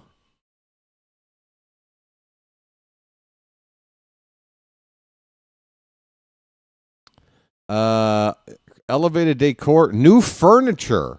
New furniture in the club level, folks. And lighting. New lighting. Oh, my God. Folks, you got to see this photo I'm looking at. You got to see this photo. This is hilarious. We're going to take it over here for a minute. Look at this. Look at what I'm looking at. Look at these people. So this is the exciting club level. We're all supposed to this guy is just staring at a doorway. He's absolutely just, he's like Cameron from Ferris Bueller staring at that painting, just like it's looking into his soul. Look at these guys like looking at this. Wow, that's, first of all, you're way too close to look at whatever this is. It's from floor to ceiling, and you're right up on it. Who are these people? And look at that art pose. Yes. This guy looks like he's running to the bathroom. Just nonsense. This is what we're waiting for next year? People standing around looking lost. They look like NPCs in a video game. The two, one with his hand on his chin, another guy. Yeah. Where am I? Hold on. Yeah, you got one guy like, yeah, and another guy like, yes. Just ridiculous. Right? Am I wrong? A strikeout for Povich, 1 away. Sorry. I mean, come on, Orioles. Would you please stop trying to trick real fans into thinking this means anything to us? It doesn't mean anything. Yeah, I'm going to the ballpark so I can stand in a hallway and look at a door.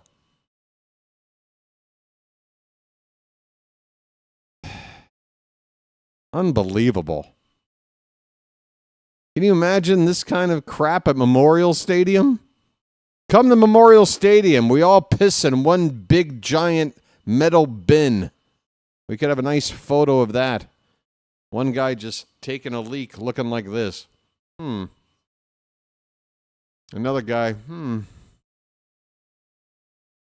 Yeah, improved lighting. Improved lighting? Who gives a shit? Junior Caminero has a 2-0 count. It is a runner at first base with 1 out. 3-1 Tampa, top of the 5th. We're learning more about all of our upgrades for next season. Tapper foul, 2 balls and 1 strike. All right, I'm going back in. Give me another photo to laugh at. Oh, here we go. Oh, this doesn't look obnoxious, does it, folks? This doesn't look obnoxious. Again, what are people looking at? What are you looking at? Just the corner of the counter? Is that captivating to you? Honey, have you ever seen the corner of a counter like this? This is really something. What is she cheering at?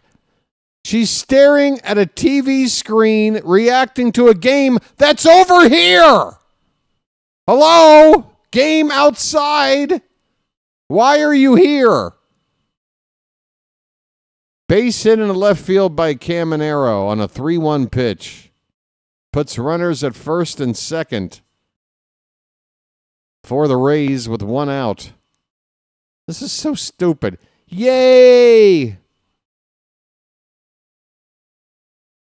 This lonely girl looking for a refill. Look at this. Yeah, look at this. Oh my God. Look at the table. Look at the angle. Look at the plate.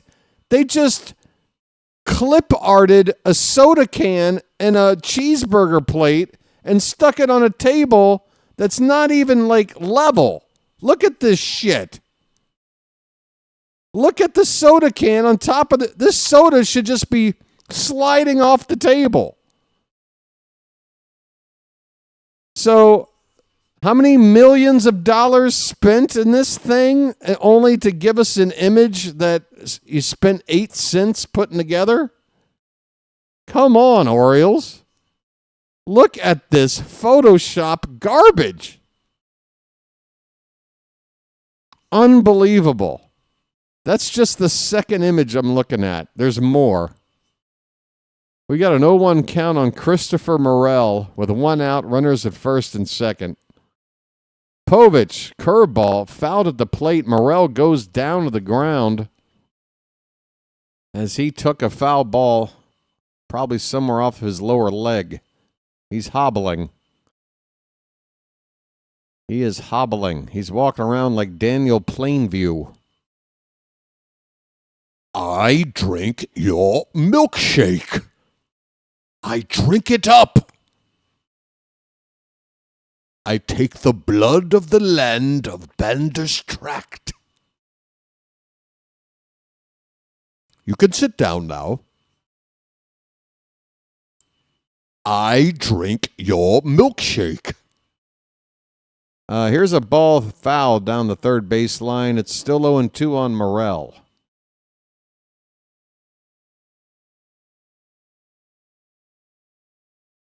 I'm an oil man. This is my partner, HW.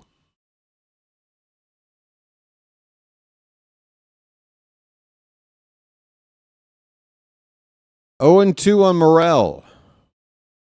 That is inside. Jackson pounces on the pitch that got away a little bit. Nobody's advancing. Runner still at first and second. 1 out for the Rays. All right, what else we got in here? Oh, no, we got another hallway shot, folks. This is their montage of the renovated club level and the upgrades going on, folks. Here's the next shot. You ready? You ready for this? Bam. Oh, yeah. I mean, folks.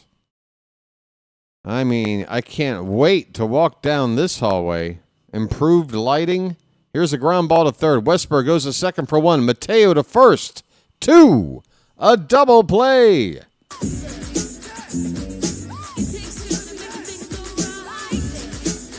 Yeah, completely shot. Yeah, could you? This looks like a Neil Breen movie. Nobody is really where they are. Everybody is just, oh, God, this is such a cheap.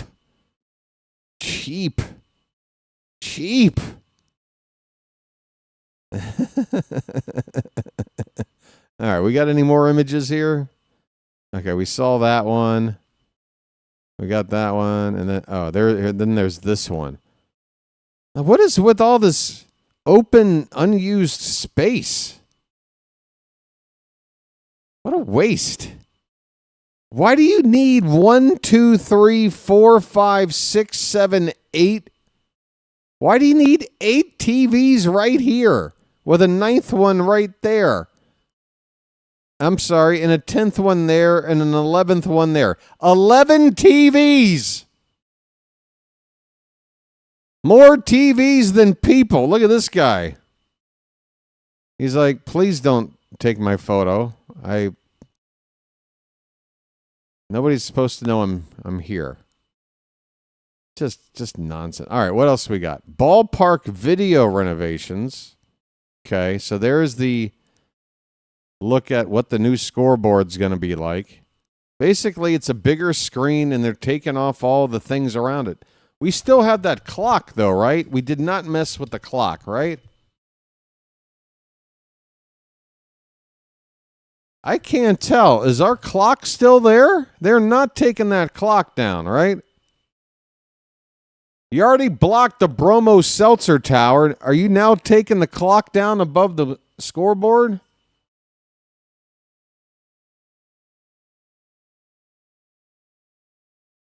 Bottom of the 5th. Jorge Mateo takes high for ball 1. I don't know. And the weather, okay, I do see the weather vane birds. Okay. Is that the clock? It just looks different to me. Looks like the Mariners logo. All right, just making sure. Don't get rid of the clock. What is going on in the Orioles booth today? They're treating us like it's the Wednesday before Thanksgiving in an office. This ball's popped up down the third baseline and in foul ground, out of reach of Bob Seymour. That's strike 2 on Mateo. He is leading off the bottom of the 5th. The Orioles trail at 3-1. All right, so there's one side of it. I mean, again, like, okay, so bigger, and that's the backside. Ground ball up the middle. Shortstop will make the play. That is Carson Williams. Well, wait a minute. I thought that other guy just came in. Or did he come in to play second? I'm confused. Tristan Gray's at second base. Okay. Williams at shortstop. Just made that out for the first out here in the bottom of the 5th. Dylan Beaver's coming up. Nice beaver. Thank you. Sorry, folks. How you doing? Meat Rob.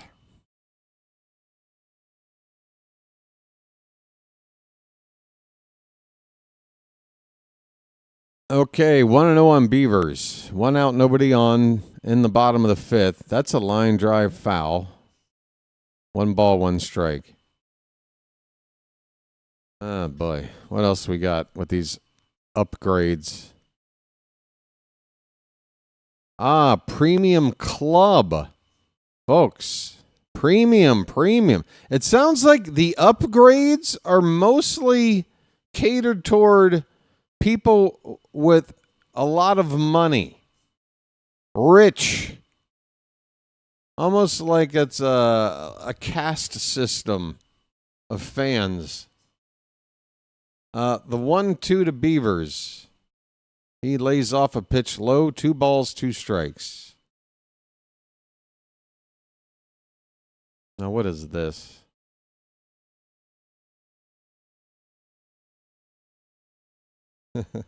Funny you should say that, David. 2-2 pitch outside. All right, Beavers. Got a full count here. Let's go.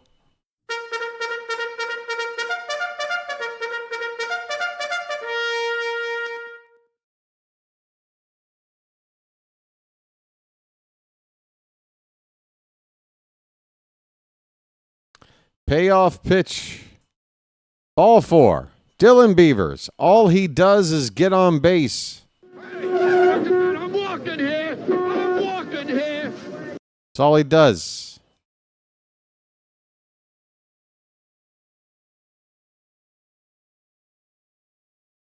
All right, I guess I'm done looking. These are all the upgrades then. That's it? That's the upgrades? Okay. Better lighting in the hallway of the club section. That's your upgrade. Westberg swing and a miss. Westberg's 0 for 2 today. Come on, buddy. We need some offense right now. Well, West is that way. Right now. No more fooling around. Uh-oh, where am I? Where the hell am I? This ball's lifted into right field. That's going to be an easy out. Second out of the inning. Caught out there. And right. I can't remember who's playing where. They've made so many changes. It is Palacios in right field making that catch. 2 down. Gunnar Henderson coming up. He is the tying run coming up to the plate. He's due for a home run, wouldn't you say, folks? His name's Gunner, and he's dating my mom. Is it fair to say Gunnar Henderson's due for a home run? Oh, I'm all about Beavers, Phantom. That's why I want him hitting leadoff. Because he does get on base. I like it a lot. 0-1 on Gunnar.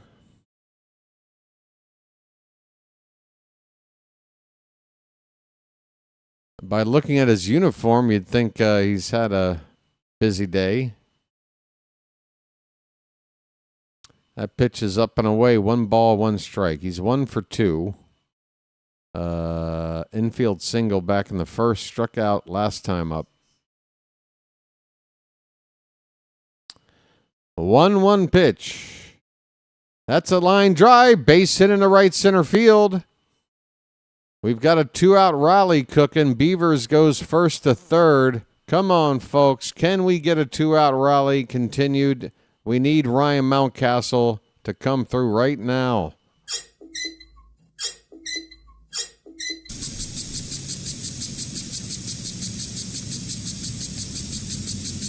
We need...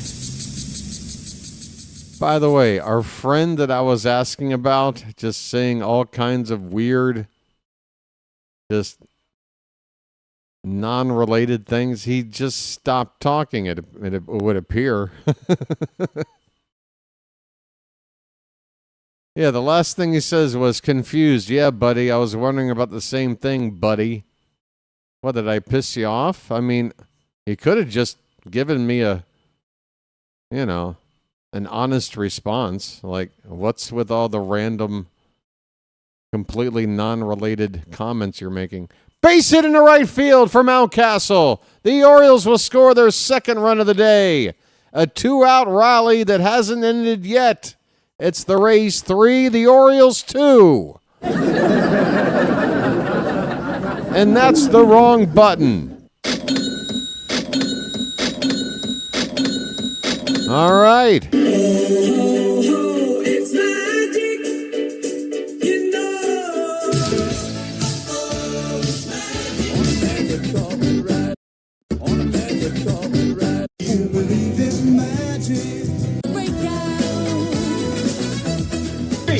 Splish splash, I was taking a bath. All right. We will not go gently into that good night. Ante up and kick in like men. Like men! Baltimore, you are seeing history being made today. That's right. Our last home game, damn it. And we will not go quietly. More Baltimore ladies shaking that ass. I love it. in the crowd.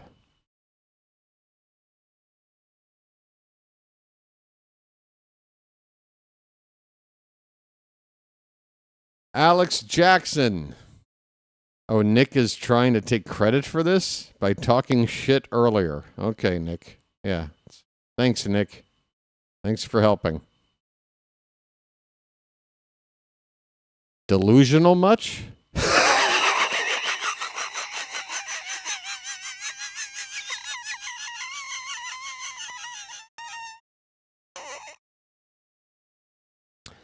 Jeremiah Jackson, 0-1 pitch, is off the plate. 1 ball and 1 strike. Jeremiah was the bullfrog. Oh, yeah. He got to the bullpen. That's amazing. Especially in this day and age where every game gets to the bullpen eventually. This one's fouled away. The count is a ball and 2 strikes. Yeah, we got to their bullpen. There you go. It's not because their starter was ineffective. They just took him out. They had their own reasons. Check swing, and Jackson went around. Home plate umpire rings him up, and that'll end the inning. The Orioles leave 2 men on base, but they do score a run. They have scored 2 runs now after being down 3-0 at the end of 5. It's a 1-run ball game. Tampa 3, Baltimore 2. LOL. What? What are you talking more betting stuff, dude? Good grief. Nobody cares, dude. Nobody cares about the betting. And again, if you would take the opportunity to maybe get acclimated with a channel like this. This channel's been around for all season, Nick. Yeah, you know what you're talking about. Sure you do.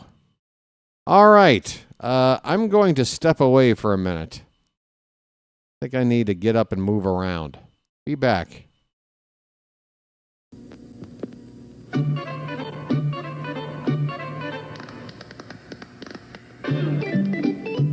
I'm not trusting you.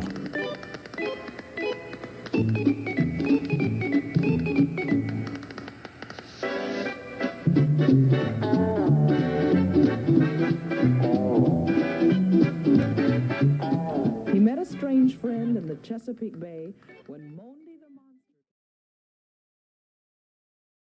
Oh, wow. Here he comes. Let me show you what I mean now. By the first thing you do is get right up in their face, you point the finger. Then if you can't get close enough, you turn the hand around and kick some dirt. And then if he's missed a strike, you get over here and you put dirt all over the thing. You throw the hat down, you pick it up, you throw it, and then you're so bad, you throw him out of the game. You're out of here.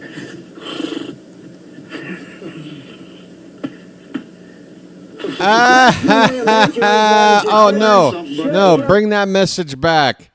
Oh, Nick, you just absolutely outed yourself, dude. Buddy, I don't give a shit about American politics. That's why I left.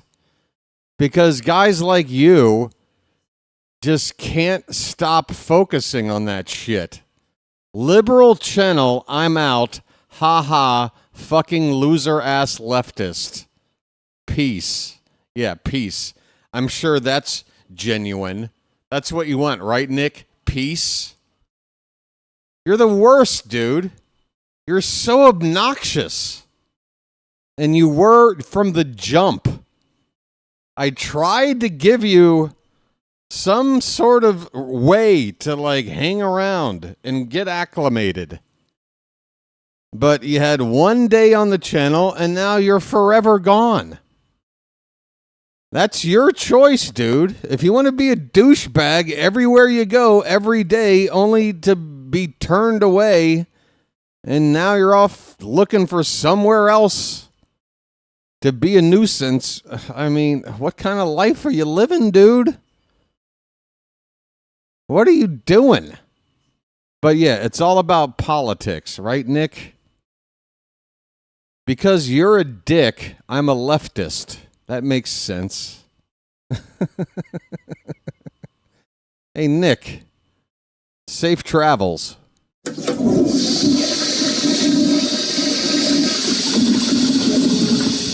God, what a dickhead. Oh, I'm sorry. Do leftists use harsh words like dickhead? Because, you know, I wouldn't want to be too woke and go with something like you're a meanie. God. What is going on over there? I don't know, but you guys have got to figure it out. I'm going to hang out over here. Safely 12 time zones away from all that nonsense. We're in the top of the 6th inning, and once again, the Rays have a leadoff man on. They've been doing it all day. Richie Palacios just reached on a base hit to center field. First pitch swinging, Nick Fortes pops it up along the first base line, foul ground. Jorge Mateo is going to make the catch for the first out. Povich is on 87 pitches.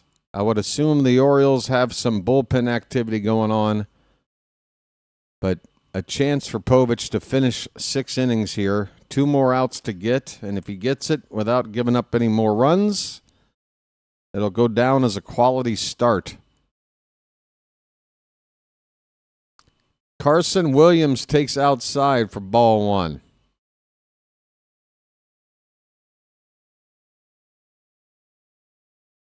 Yeremil Geraldo is loosening in the Oriole bullpen.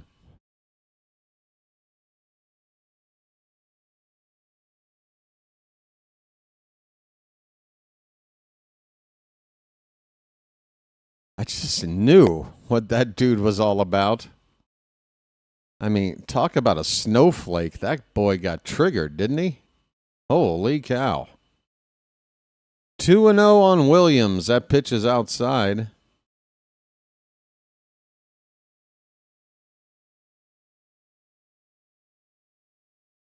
Pitch number 90 on the day from Povich. Off the plate, it's 3-0. We need somebody ready to come into the ball game here.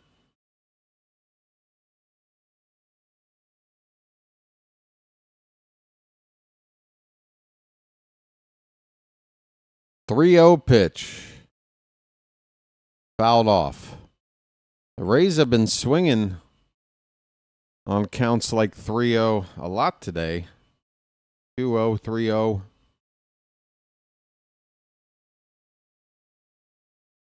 Three and 1 the count. Yeah, I removed Nick permanently. Full count because, you know, I'm a crazy liberal leftist, and that's what us crazy liberal leftists do. We're allergic to assholes. 3-2 pitch is outside for ball 4. That is a walk, and I think it's time for Povich to come out of the ball game. Drew French is coming out. That normally means one more batter. I guess we're not ready to bring somebody in. We should have been. But Povich is going to face one more batter as Drew French is coming out to talk to him. Game screen's frozen. Okay. Thank you. I got distracted admiring all the upgrades on the Oriole club level. They're talking about it again on Masson. Enough. They are really trying to sell those premium club seats. Wait, now what?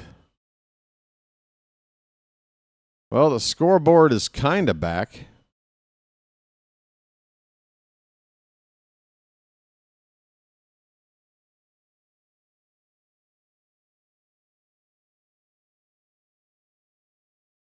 That guy would have been the same guy to tell me that, you know, if you don't like it, get out of here. And then I leave, and then they're telling me I'm still like, I'm I'm out. I'm out. I've washed my hands of whatever the hell's going on over there. Tristan Gray. First pitch is a strike from Povich. So it's a lefty-lefty matchup. I suppose this is going to be Povich's final batter either way. That is outside, 1 ball and 1 strike. I never said I was a leftist. He did. And even if I were, what kind of question is that? That's like asking, why are you, I don't know, Catholic? Why are you left-handed? I don't know. Why not? This is what I am in Thailand, not putting up with American politics anymore, and have now for 10 years. And I'm so much better off for it. 1 ball, 2 strikes, 2 men on, 1 man out for the Rays. The pitch to Gray is low and away. It's 2-2.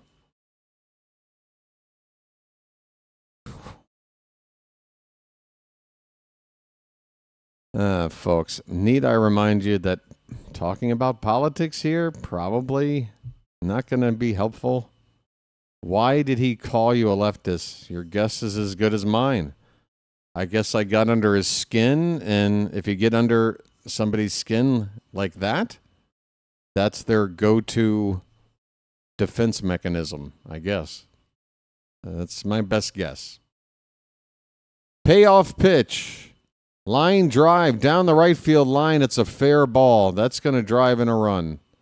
Could drive in 2. They're waving home the trail runner. Relay throw is there in time. And we nail Carson Williams at the plate. The Rays add on with their 4th run of the game, but we do nail that extra runner trying to score with a nice relay out from right field. It went from Jeremiah to Mateo to an accurate throw to home plate. Alex Jackson applying the tag. It's 4-2 Rays, 2 down with a runner at third.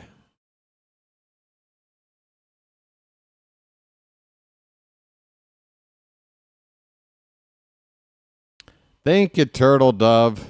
And I wish that sentiment was shared by everybody else back home. No matter what you believe, we need to try to somehow figure out how to get along, people. Okay? We need to figure that out. Or you need to figure it out. I don't think I have enough time left. And what time I got left, I don't want to spend it trying to figure it out, because for me it's too much for one man. I tried. I spent my 20s and my 30s trying. Tried my best. Now I want to relax. And I am very happy about that choice. Be right back, folks.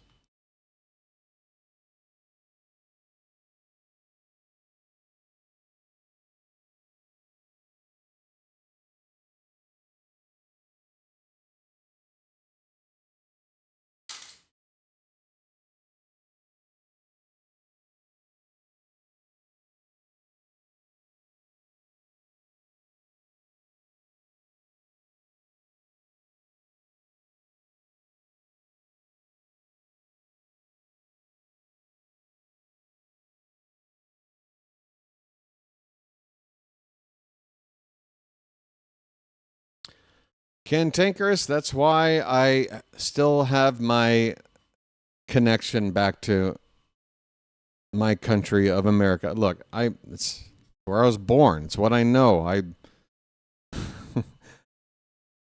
There's so much about America that is just so amazing and awesome, right? And I just wish we could figure out a way to know what we have and appreciate it. There's a lot of things that need to be fixed. I'm not going to go into all that stuff because everybody gets crazy. But yeah, baseball. It's the one thing I don't get to have living over here, and it's the one thing I love the most. So I'm trying to have my cake and eat it too. I'm living here, but baseball is still obviously very important to me.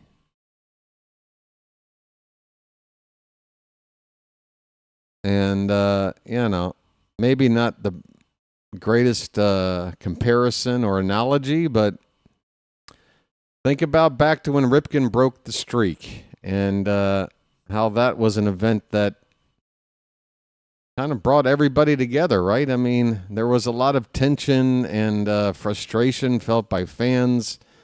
This is a ball down the right field line by Bob Seymour, and another run is going to come in to score. It is 5-2 Rays. Yermil Geraldo comes into the ball game and immediately gives up an RBI single. The Rays now lead at 5-2 here in the top of the sixth.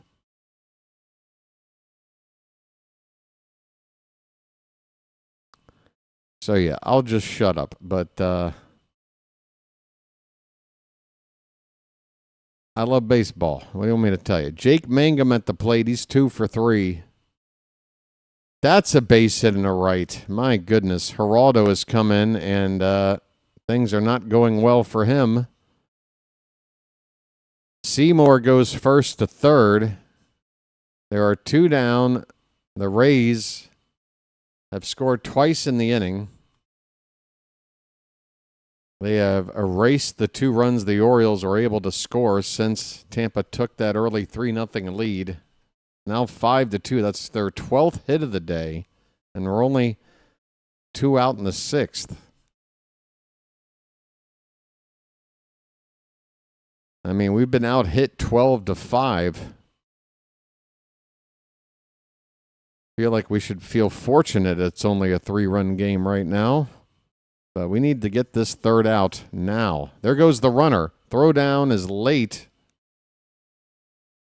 Stolen base for Tampa. Jake Mangum steals second.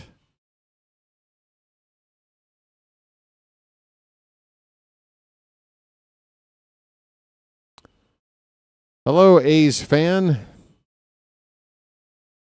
0-1 pitch to Fiducia. So he's up to pinch hit here. Hunter Fiducia, the catcher, pinch hitting in the DH spot for the right-handed Yandy Diaz. Tampa going with a lefty bat here against Geraldo. It's 0-2 on Fiducia.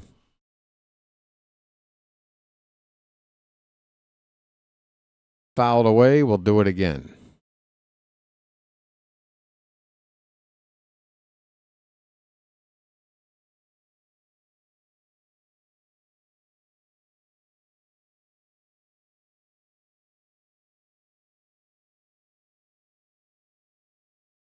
The 0-2 pitch. Swing and a miss. Geraldo strikes out Fiducia to end the inning, but the Rays score twice. The Orioles had gotten back to within a run, but it's back to a 3-run lead now for Tampa. As we go to the bottom of the 6th, it's 5-2 Rays.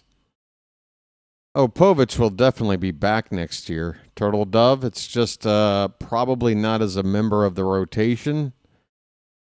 I think if the Orioles make the offseason moves that they need to make, that Povich's spot belongs in Norfolk as probably the number 1 pitcher that we would call on if any of our rotation arms were to go down. And folks, we know in this era of baseball, there's no team that's going to have all 5 starting pitchers go all season without injury.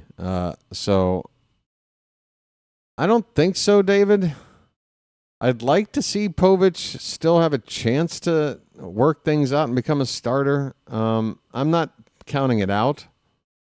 Now, Suarez is going to have another surgery. You guys know Albert Suarez got knocked out for the rest of the season, right?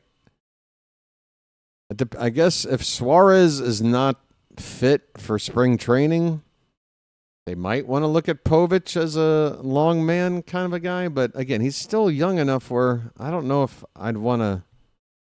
I would rather him just be in AAA, making starts like a regular rotation arm, and then when the need presents itself, we call him up. We're going to need depth, right? We're going to need one or two guys that we can call up when there's an injury. It's going to happen. And I think Povich, that's a good role for him.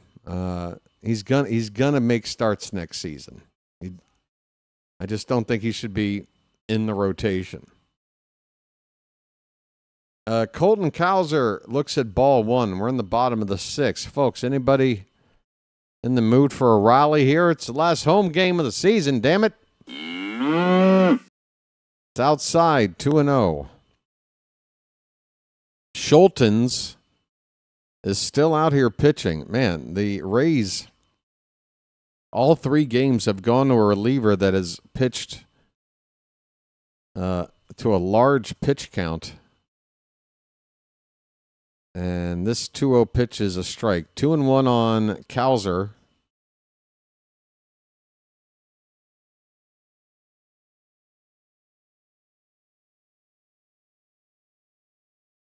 The 2-1 hit in the air, center field. Backing up is Mangum, and he makes the catch. Cowser hit it to the wrong part of the ballpark as Mangum is just in front of the track, in front of the 410-foot sign to make that catch. So that's about a 385-foot out for out number one.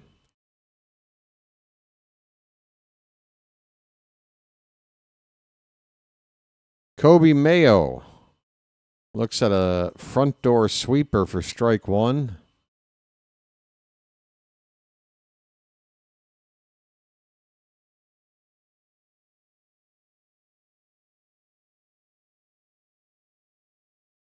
Next pitch is fouled away. 2 strikes on Mayo.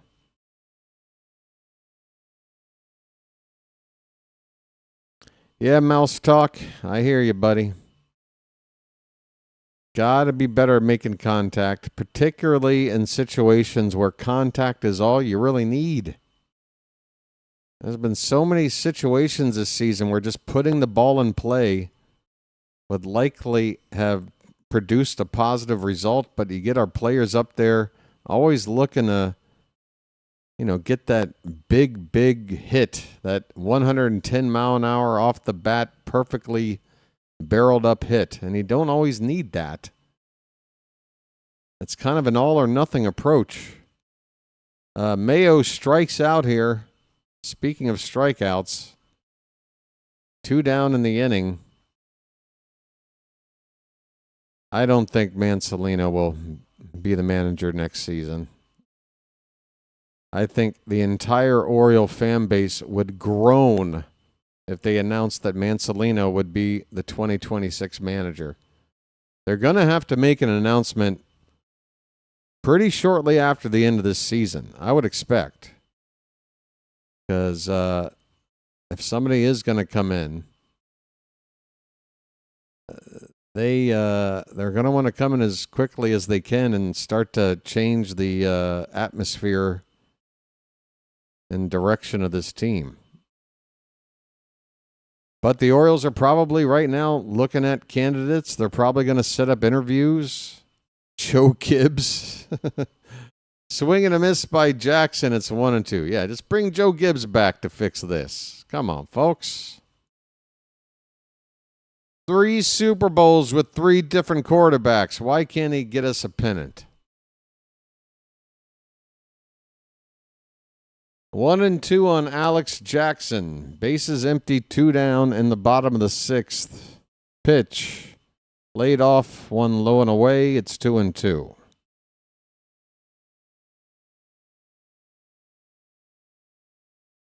Mouse Talk, I agree again. Coaching staff, way too inexperienced.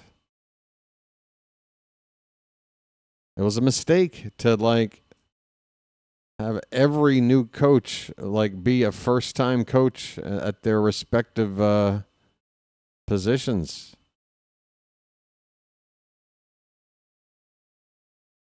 Full count on Jackson.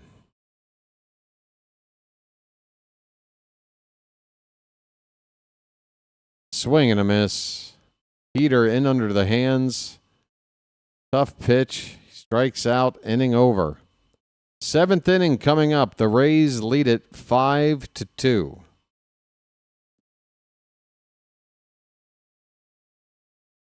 Yeah, that's the thing, Phantom. Experienced managers with winning track records tend to be, held on to by the teams that currently employ them because they're experienced and they win. So why let them go? It's like trying to catch a leprechaun.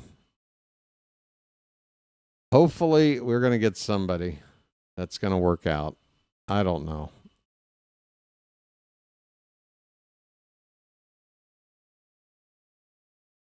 I don't know.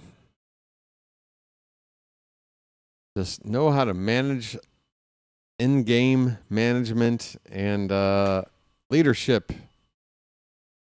Setting down some ground rules, letting this team know what the deal is. Who's boss? I don't get that feeling from Tony.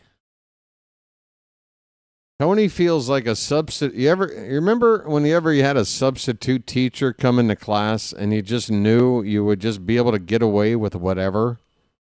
You didn't have to try to do anything. You just sort of phoned it in, goofed off. Tony feels like a substitute teacher to me. And hey, I was a substitute teacher for a brief amount of time. I know what it's like.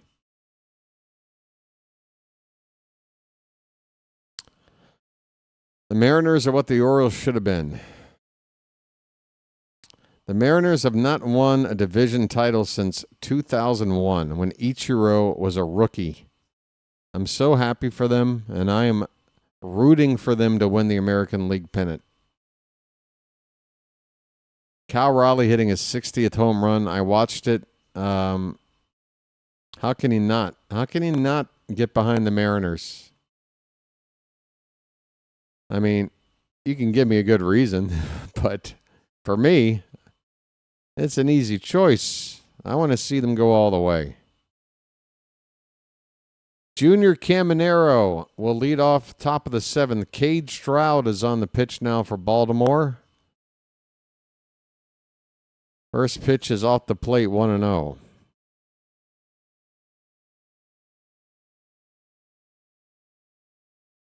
Lined in the left, on the run, making the catch is Beavers, 1 down.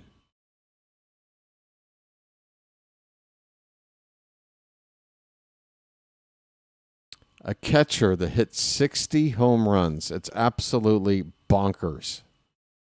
Give him the MVP. I know Judge has had another great season, but I'm sure Judge will rack up another MVP or two along the way. This is a very special season that we may never see again in our lifetime, a catcher hitting 60 home runs. It's just a great story. Christopher Morel with a count of 0-1. Swing and a miss. Now, of course, we all expect Sammy Basayo to be the second catcher to get to 60 home runs in a season, right, folks? Right? Do you believe in me? Fouled away by Morel. The count is still 0-2.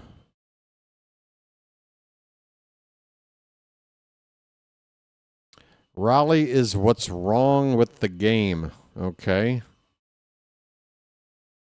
Oh, you can be negative, just that's your opinion. I don't think Raleigh is wrong for the game. I mean, if you're just saying that hitting has become this sort of all or nothing approach rather than making contact and fundamentally executing an offense, moving runners over, getting them in, scoring in a variety of ways rather than just relying on the home run ball. I understand all that, but my God, don't take it out on Cal Raleigh for smashing 60 homers. And might I also add that, no substances used in order to get to this achievement. It's all legit. There's a lot of gaudy home run numbers put up by players over the years back in the 80s, 90s. This was the real one. I'm very happy for Cal Raleigh. It's just, it's amazing. An amazing accomplishment. And, Mariners are, again, about to win their first division in 24 years. Something's working right. They've got a really good pitching staff, starting rotation. Offense had always been their issue the past few years. We tried to look at them as trade partners, thinking, well, we got bats, you guys got arms. Well, they got the bats working this year. Palacios strikes out. Cade Stroud works a scoreless seventh inning. Forgive me for not calling it very well. I am a little bit fatigued. Trying to get some momentum back after coughing up those 2 runs. We have hit the 7th inning stretch, folks. So this is the time. This is the time to throw away all of our past discretions and just focus on the fact that it's the final home game. It's the final 7th inning stretch at home. Let's throw some cakes on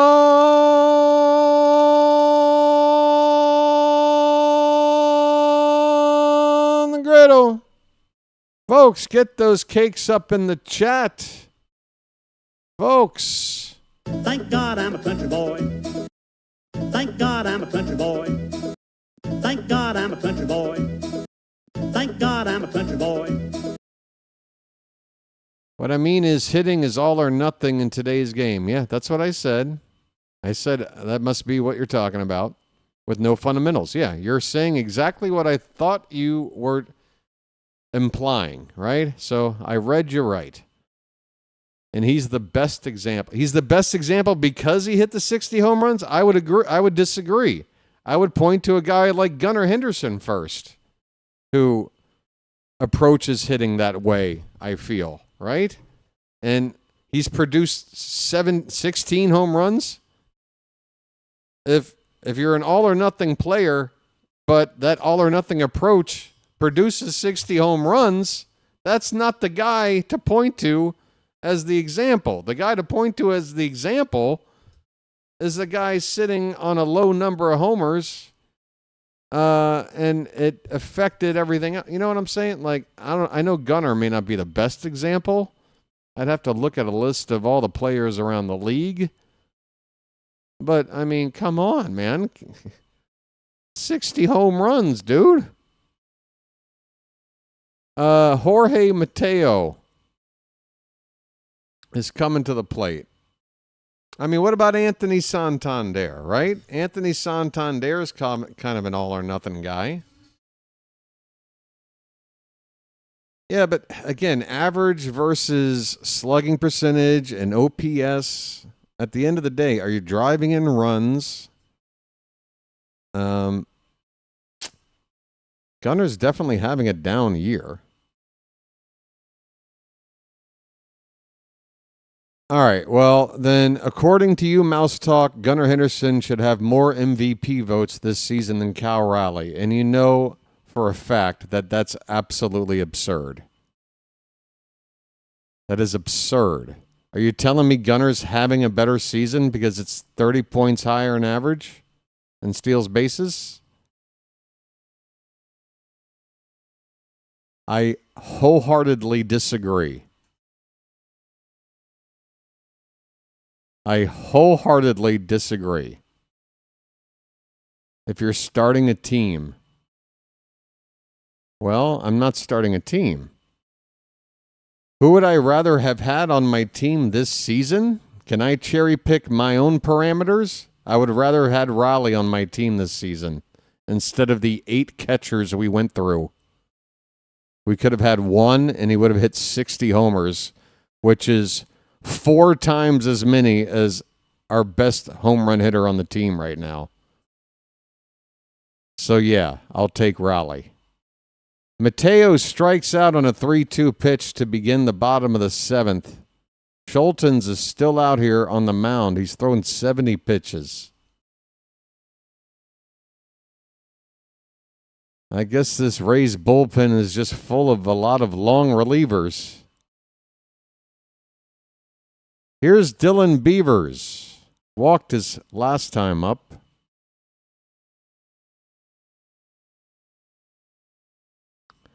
Up and away for ball 1. And you're telling me he plays shortstop. What, like catching isn't a tough position? He hit 60 home runs and handled a pitching staff that's one of the better staffs in baseball. I'd say that's an accomplishment. Here's a fly ball to left by Beavers, caught by Morrell for the second out.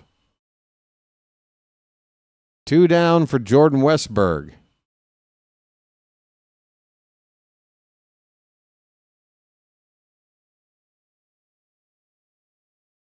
Westberg 0 for 3. He's flied out to right his last 2 times up. We are running out of outs, folks. 2 down in the 7th, base is empty, and he looks at a pitch low for ball 1. Folks, we are 7 likes away from a hundo. Almost there. Let's get over the hump. What do you say? 1-0 pitch. Hit on the ground, foul, third base side. Oh, yeah. There is a button for that, isn't there? Well, west is that way.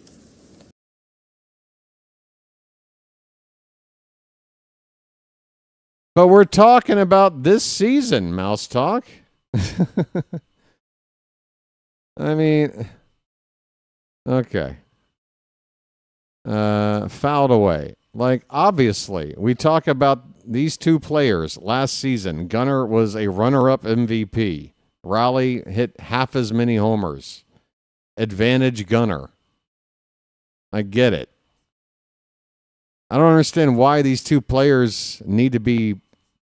Why does one have to necessarily be better than the other? They're both all-star players. Westberg strikes out. The inning is over. We go to the 8th inning. The Rays lead at 5-2. Can we just stop debating whatever this debate is? Kyle Raleigh's having a great season. I don't think it's bad for baseball, and I don't think my opinion on that is going to change. So maybe we should just move on to another topic. I don't know. Right. Hey, the Twins and Rangers game is underway. They're in the 4th inning already. Twins have a 1-0 lead on Texas. Cincinnati, meanwhile, trying to catch back up to the Mets for that final playoff spot, wildcard spot in the National League. They have a lead on the Pirates. It is 2-0 Reds going into the 6th inning. Folks, tomorrow night we will be in the Bronx to hopefully spoil the final weekend of the regular season for the Yankees in some way. The Yankees are playoff bound. That much is certain. But where they will be seated, whether or not they win the division, that's kind of up to us. We have a say in that. And I want to beat them. So please, come on back for tomorrow night's first game of this series against the Yankees. And you're not going to want to miss it for no other reason than Trevor Rogers is going to be pitching. It is his final start of the season. It has been an historic season of pitching for Rogers, and an otherwise pretty gloomy, disappointing season for the team. So let's come on back and give a standing O and watch Rogers go at it one more time against the Yanks. And the Yankees, by the way, will probably announce a starter here maybe before the day is over, but at the moment they do not have a starter announced for Game 1 tomorrow night. Rico Garcia is on the pitch, and he will get a swing and a miss from Nick Fortes. The count is 1-1. Rico Suave.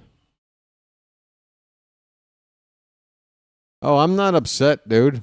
I'm just knowing when a conversation has kind of reached its, it hit a wall, and I'm ready to talk about something else. I apologize if something in my voice gives an indication that I'm upset. I'm not upset. Carson Williams is up. So first batter reaches for the Rays again. How many leadoff men have reached base today? Unbelievable. So Fortes is on with a base hit to right field. And now Williams at the plate. First pitch is a strike. Carson Williams is 0 for 2. That pitch from Rico Garcia is up and in. The count is 1-1. Thank you, Ms. Janet. Yes, 6:50 p.m. tomorrow night is when the stream starts. Orioles, Yankees. Trevor Rogers is on the mound. Oh, yeah. Yeah. There really is not a whole lot of gray area when trying to determine whether or not I've been upset. There is, it's not too hard to tell. Williams with a feeble swing there. It's strike 2. Runner at first, nobody out.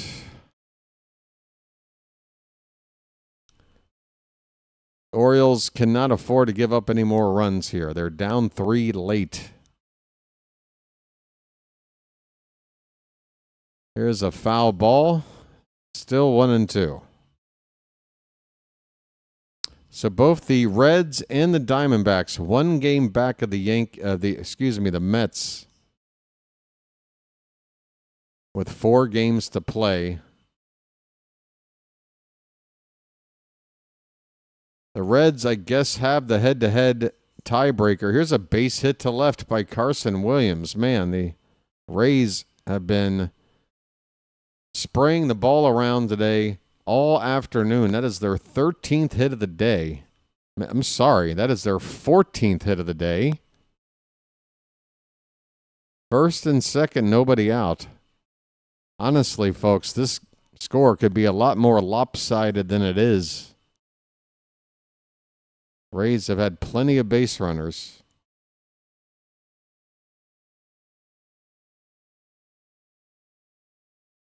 Two on, nobody out for Tristan Gray. He came into the ball game, has had one at bat and got a hit in that at bat, 1 for 1. Drove in a run, his only other at bat.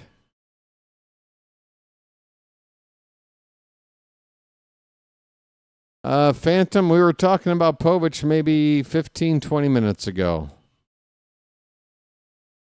Here's a line drive base hit into right center field. And the bases are loaded for Tampa with nobody out. This game is about to slip away. Rays are on the verge of blowing this thing wide open. Bases loaded, nobody out. Bob Seymour coming up to hit. So yeah, Phantom, to try to make it quick. I think Povich is probably best served to just be in Norfolk as a regular starter. I don't want to give up on him yet and try to convert him at this point of his career into a bullpen arm. It may wind up where he is best served, but I also feel like the Orioles need some starting pitching depth. I don't want him to be in the rotation, but we need one or two arms to be ready to come up when the inevitable injuries happen to that rotation.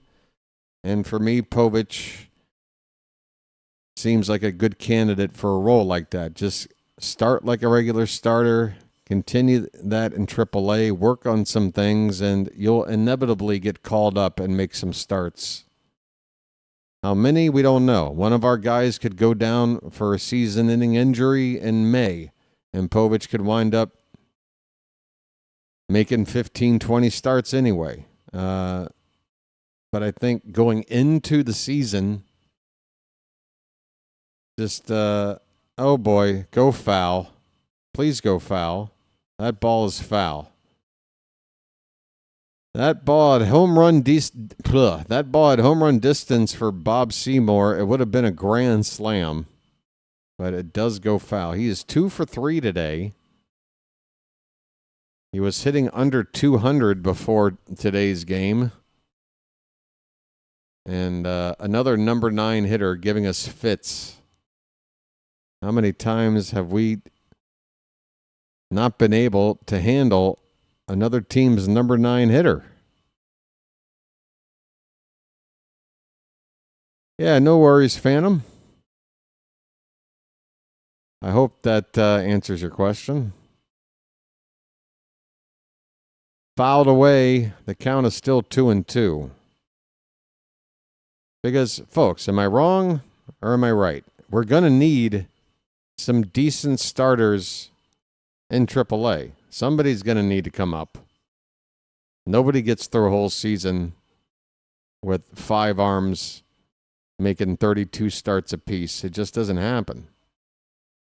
That's a swing and a miss, and that's a big first out. A strikeout of Seymour with the bases loaded. Oh, Seymour's just been contained.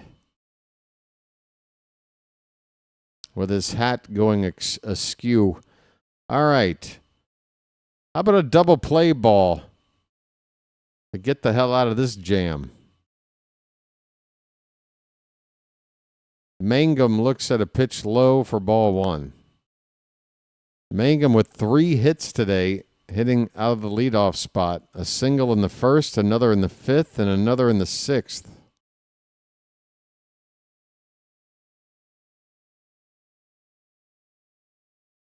There's a strike, top of the zone. The count 1-1.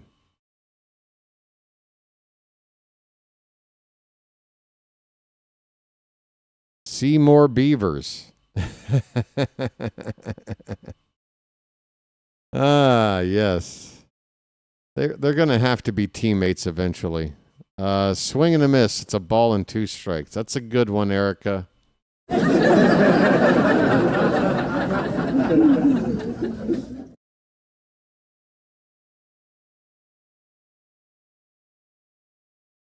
Got Bush. Wow. We've got Bush. By the way, Seymour Beavers, not a good name for a gynecologist. It's a little too on the nose, you know? 1-2 pitch.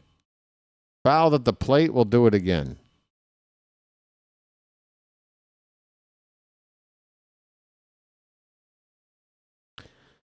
Tony, what's on your mind, buddy?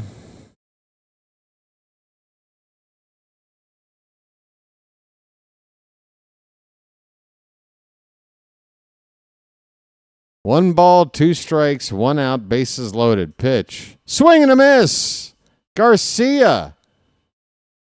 It's almost like he pitches better in these situations. Bases loaded, nobody out. Works himself into trouble. And now back-to-back strikeouts. And a chance to get out of this jam.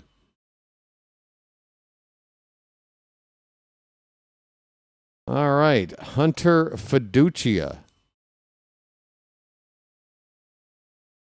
Looks at a called strike from Rico. If Garcia can work out of this jam he created, maybe the offense can get a little bit inspired.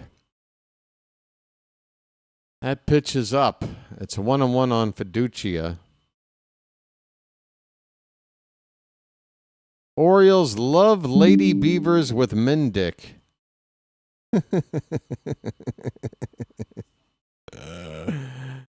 Oh my, I tell you what. That's also true over in Bangkok.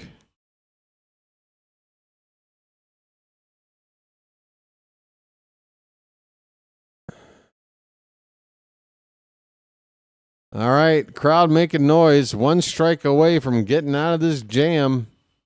Pitch. Line drive. Caught at second base by Mateo. My, oh my, I just assumed that would find the outfield and score a pair. But Mateo catches the line drive, and Rico Garcia. How about that for a magic act? He loads him up with nobody out and gets out of his own jam. It's still 5-2 Rays. We're going to the bottom of the eighth. We got 6 outs to play with. Come on, people. I think it's time to call upon a friend for the final time at home this season. Folks, you know the friend. You know him well. He's reaching.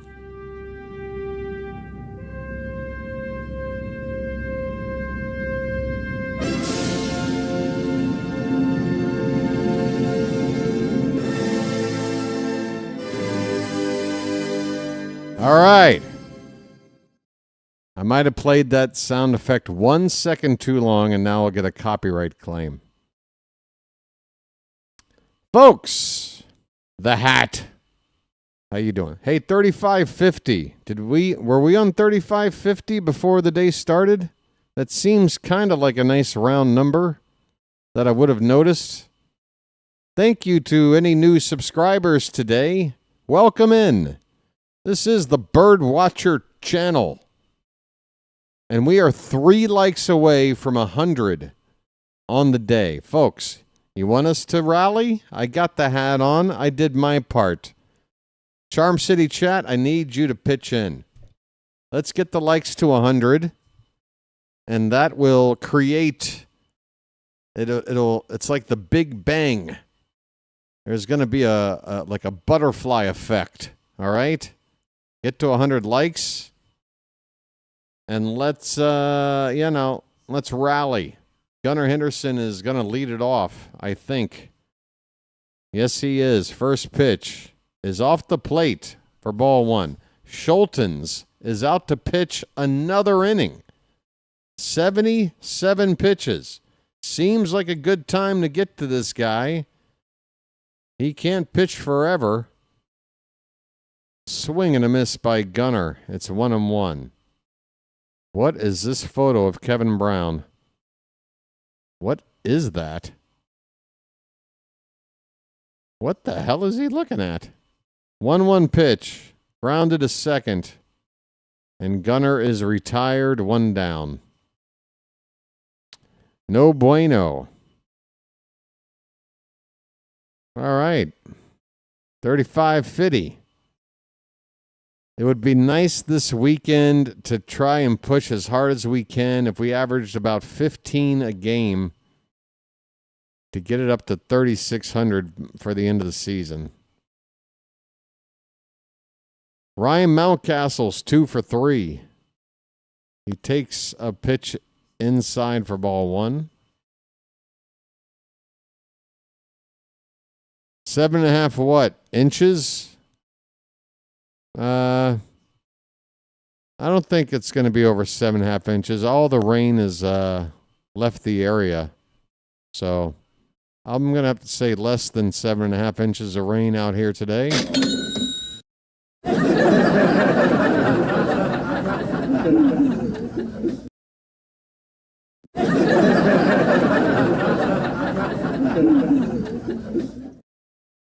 Oh, over under 7.5 feet? Are you talking about how tall the wall is out in left field? Yeah. The wall is actually 7 feet 10 inches. So technically, it's over 7.5 feet. Not many people ask about that, but yeah. The wall's about 7 feet 10 inches. Ryan Mountcastle with a count of 3 balls and a strike. 1 out, nobody on in the bottom of the 8th.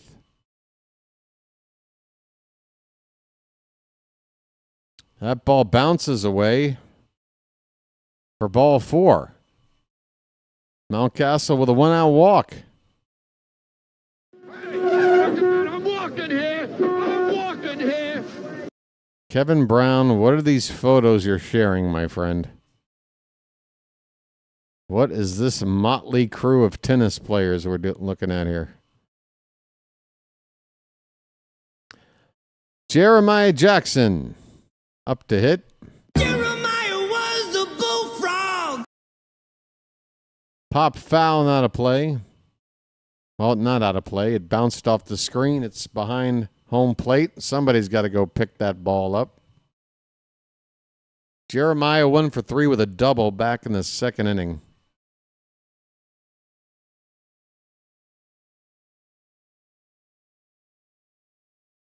Lined in the left. That ball's going to get down. Let's see if Jeremiah's thinking too. Mountcastle will get to 3rd. Jackson will settle for a long single. Smart move. No need to risk it. We're bringing the tying run to the plate right now, folks. Hello.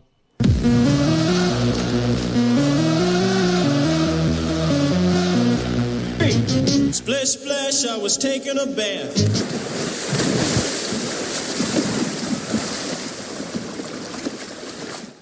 All right. Better late than never. Schulten's. He's still not taken out of this ball game. 86 pitches he's thrown.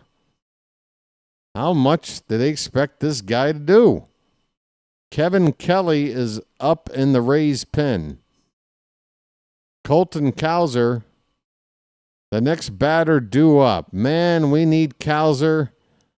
We know he's an all-or-nothing guy. We just need all right now. His average is right on the Mendoza line. We need a ball out of the yard. Right now. Tying run at the plate. 1 down. The first pitch is up and away for ball 1.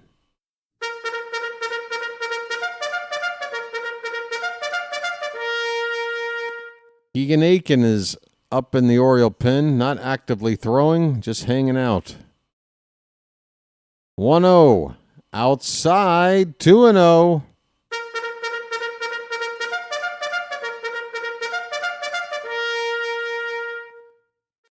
First and third for Baltimore, 1 away. Looking for a late rally here after getting out of a bases loaded, nobody out jam in the previous inning. Top of the 8th. That's a called strike. It's 2-1 on Cowser, who just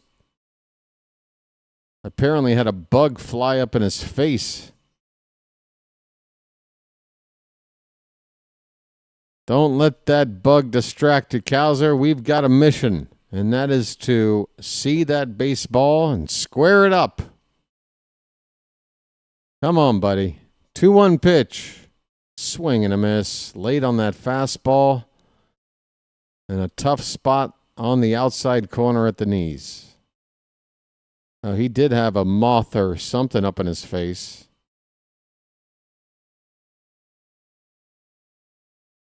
All right, 2-2. Come on, buddy. Pitch. He chased one high, but he fouls it off. Still, 2 balls, 2 strikes. Come on, Charm City. Don't we have room for one more day of Orioles magic before this season ends? Can't we have a little bit of fun? Come on. 2-2. Swing and a go, run, Cowser, run. Bro, A run will score on a wild pitch. Cowser strikes out. Now, this is a rule I've never quite understood. Why isn't Cowser able to try to take first base? Or is it why didn't he immediately run to first? Mountcastle scores. It's 5-3.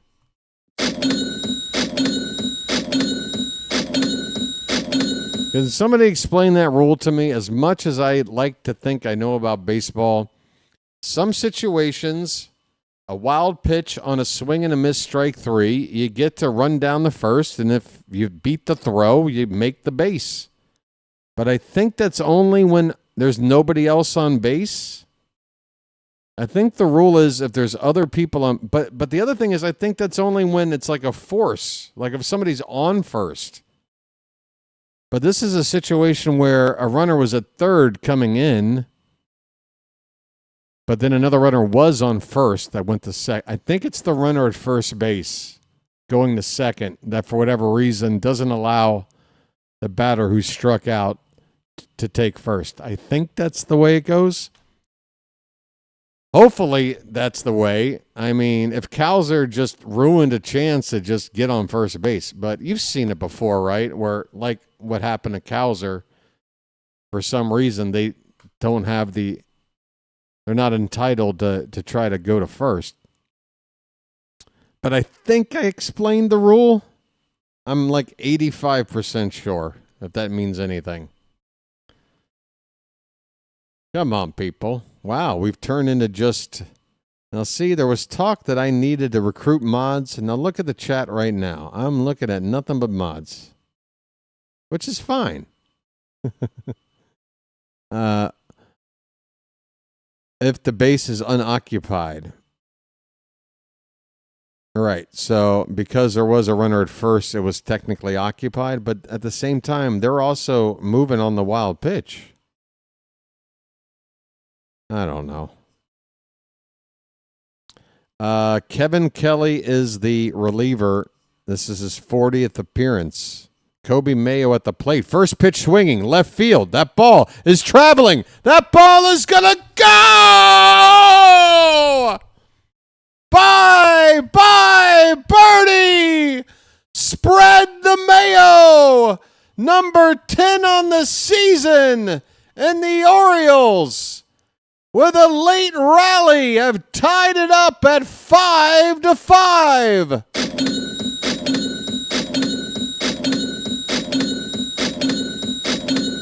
Whip out the Mayo. It's magic, you know. It's magic. On a magic carpet ride. On a magic carpet ride. You believe in magic.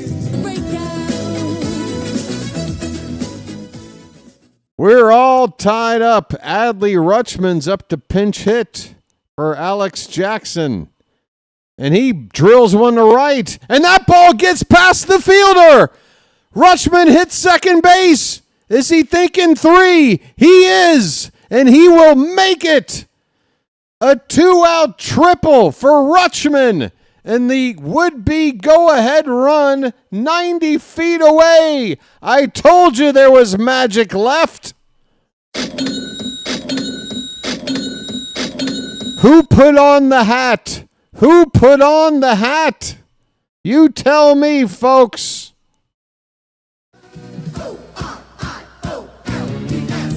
Magic, magic, magic, magic. Orioles magic. Dylan Carlson is going to pick up a bat. Rutschman 90 feet away as the go-ahead run in the bottom of the 8th. Carlson will be hitting for Mateo.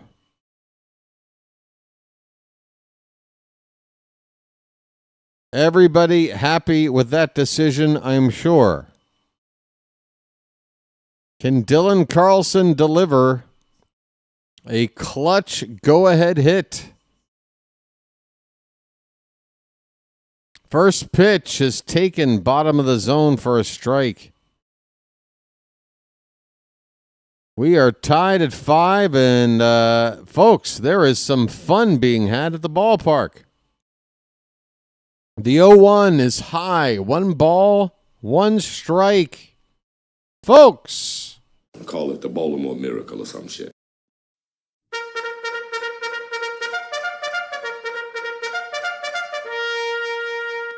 The 1-1. Swing and a miss. A rising cutter from Kelly.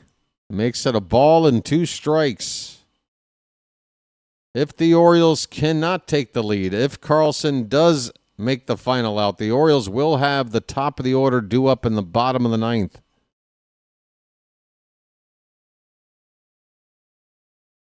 One, 2. Up and away. 2 balls, 2 strikes.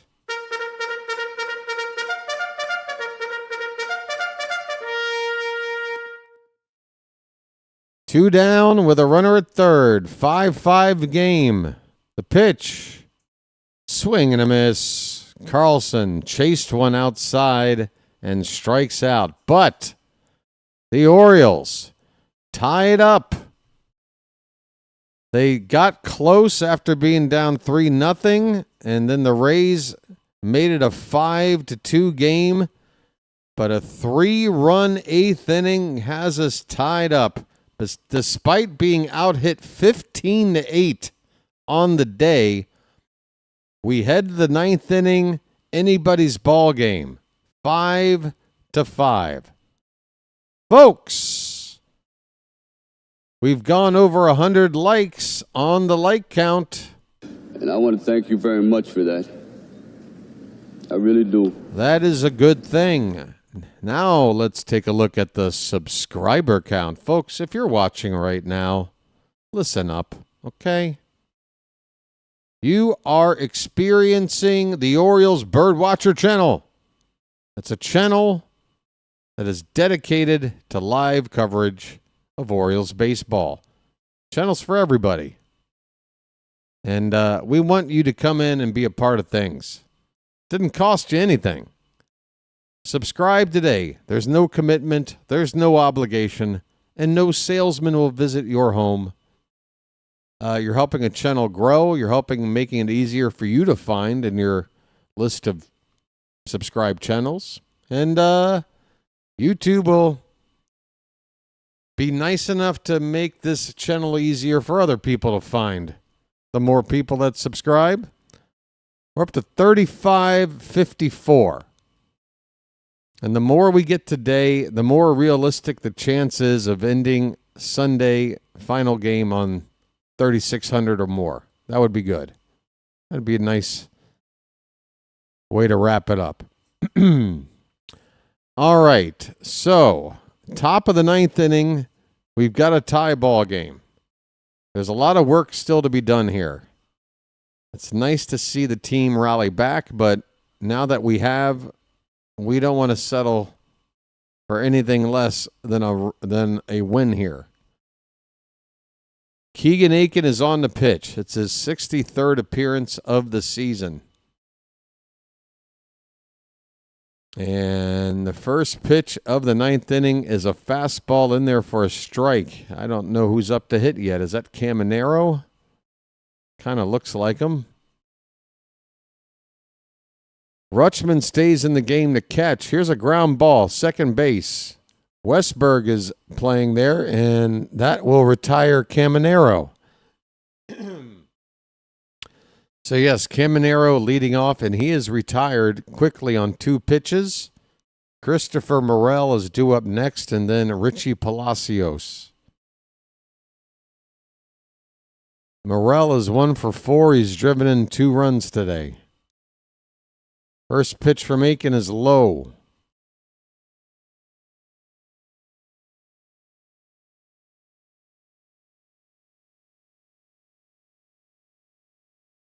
One-0. That one's lined in the left. That's a hit. No, it's not.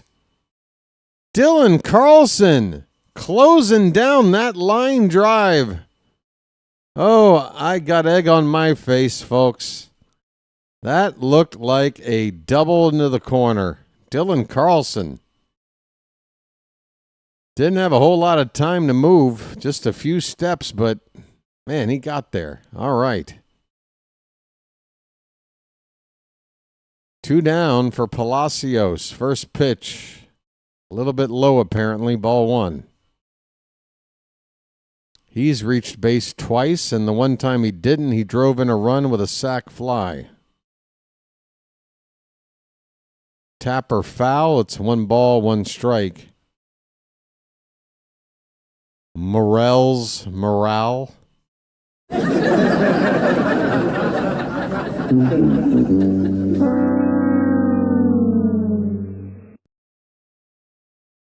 Swing and a miss. 2 strikes on Palacios. Oh, Mr. Hyde. Oh, jeez. I wonder if he shops at Modell's.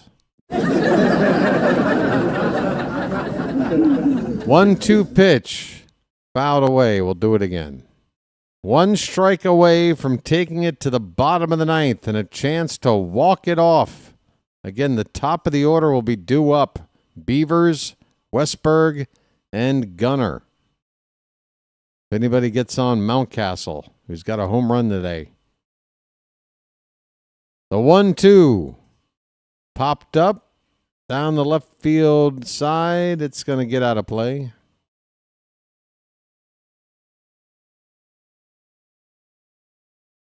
5-5.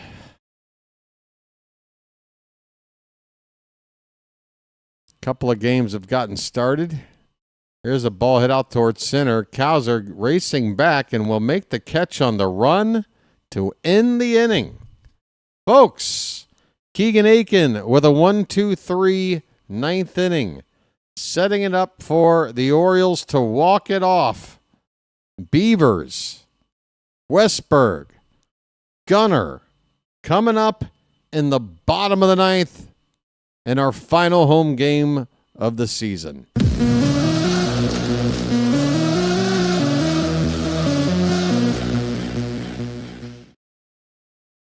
Reds still lead at 2-0. That's in the 8th inning over the Pirates. At the end of 5, Twins 1-0 on the Rangers. Astros have taken an early 2-0 lead on the Athletics.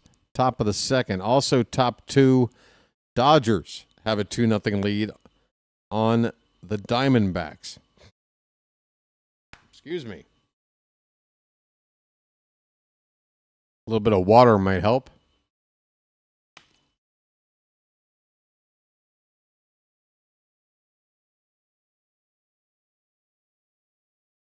Folks, yeah,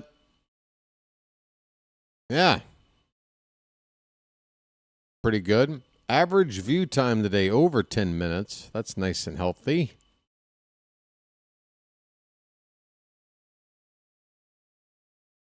Michael Wellner's here. How you doing, Michael? Feel like I haven't seen you in a while. I've seen a lot of people in today that I haven't seen in some time. Nice.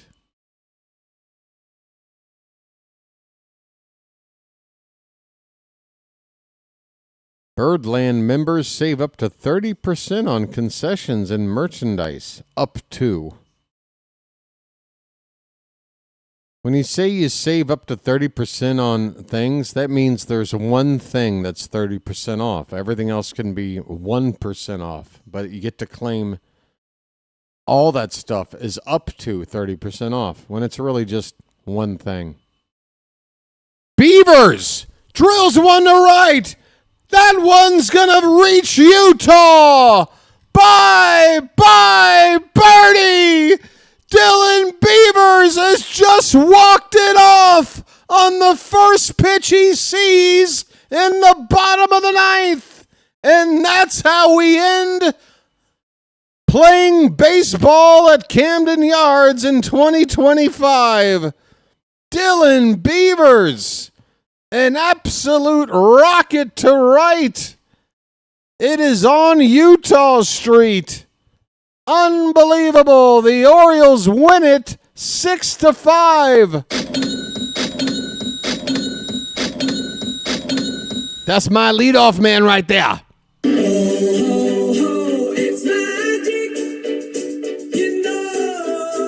Note to Jackson Holliday. That's how you lead off right there.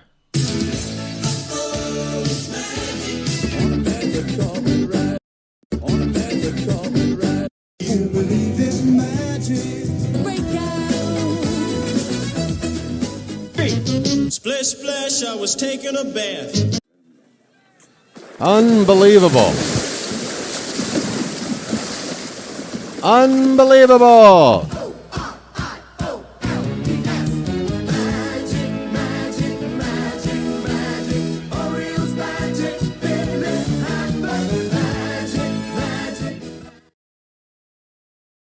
Folks,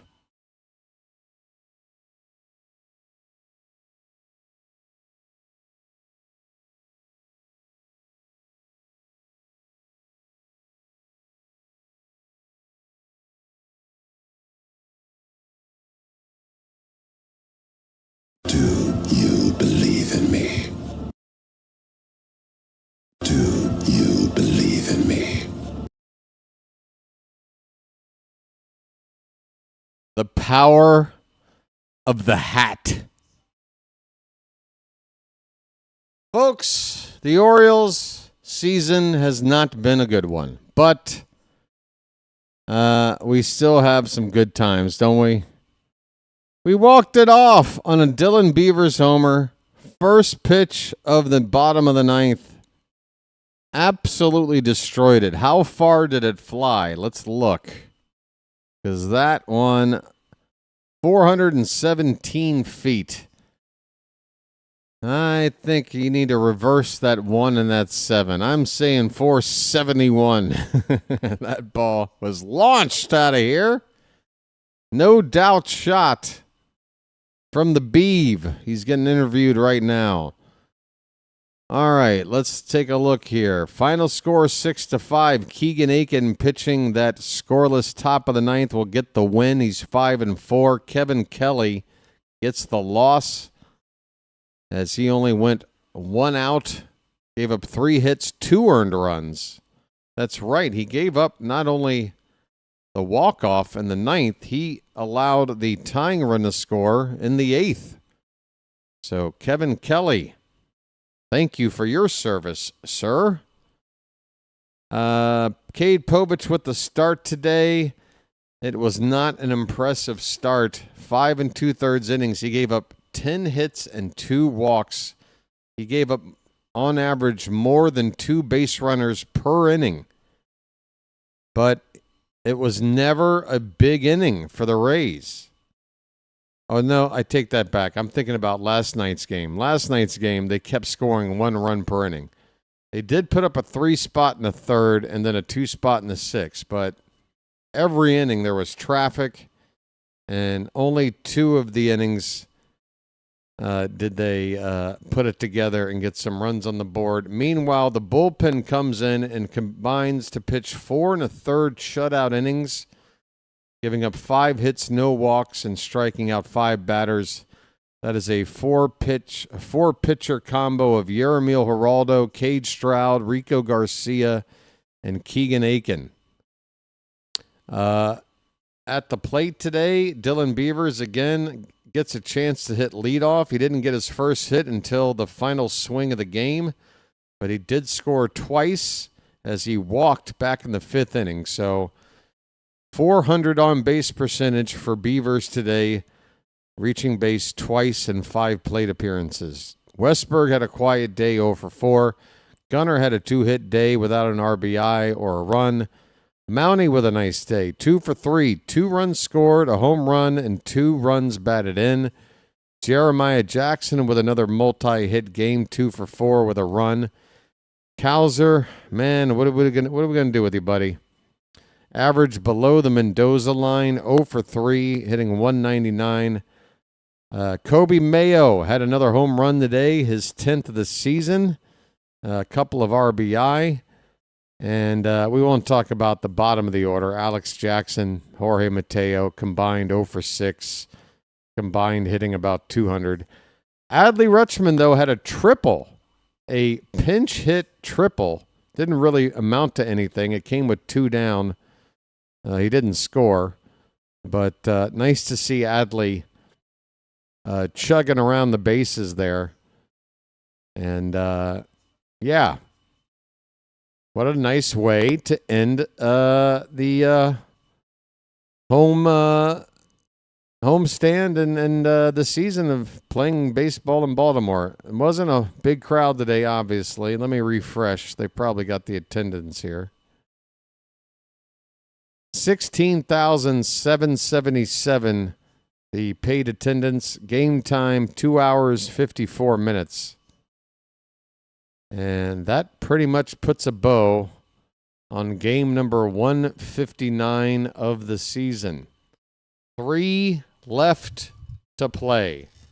All against the New York frickin' Yankees. There's the 1-2.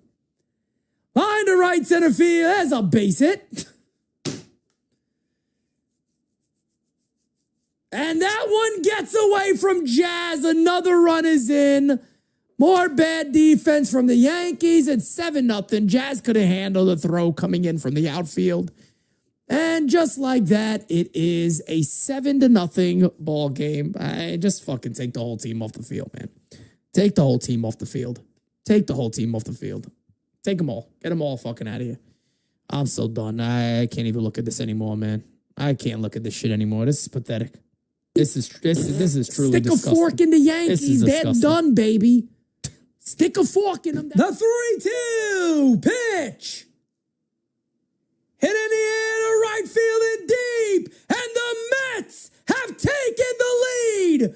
Fuck this team. Stick a fork in the Yankees. They're done, baby. Stick a fork in them. That was as the 1-2 all right, hit folks. right back to Louis. Goes the second one. On the first, Jazz throws it. What the fuck was that? Jazz. Folks, Yankee baseball. 27 rings. Yeah, in your bathtub. Right? Am I right or am I right?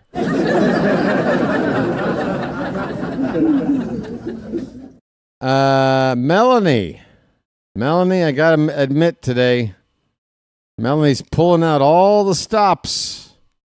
One more home game to show off the puppies. Melanie is not going to miss this opportunity. Oh yeah, family friendly. Hey, Mouse Talk, I'm a terrible channel, okay?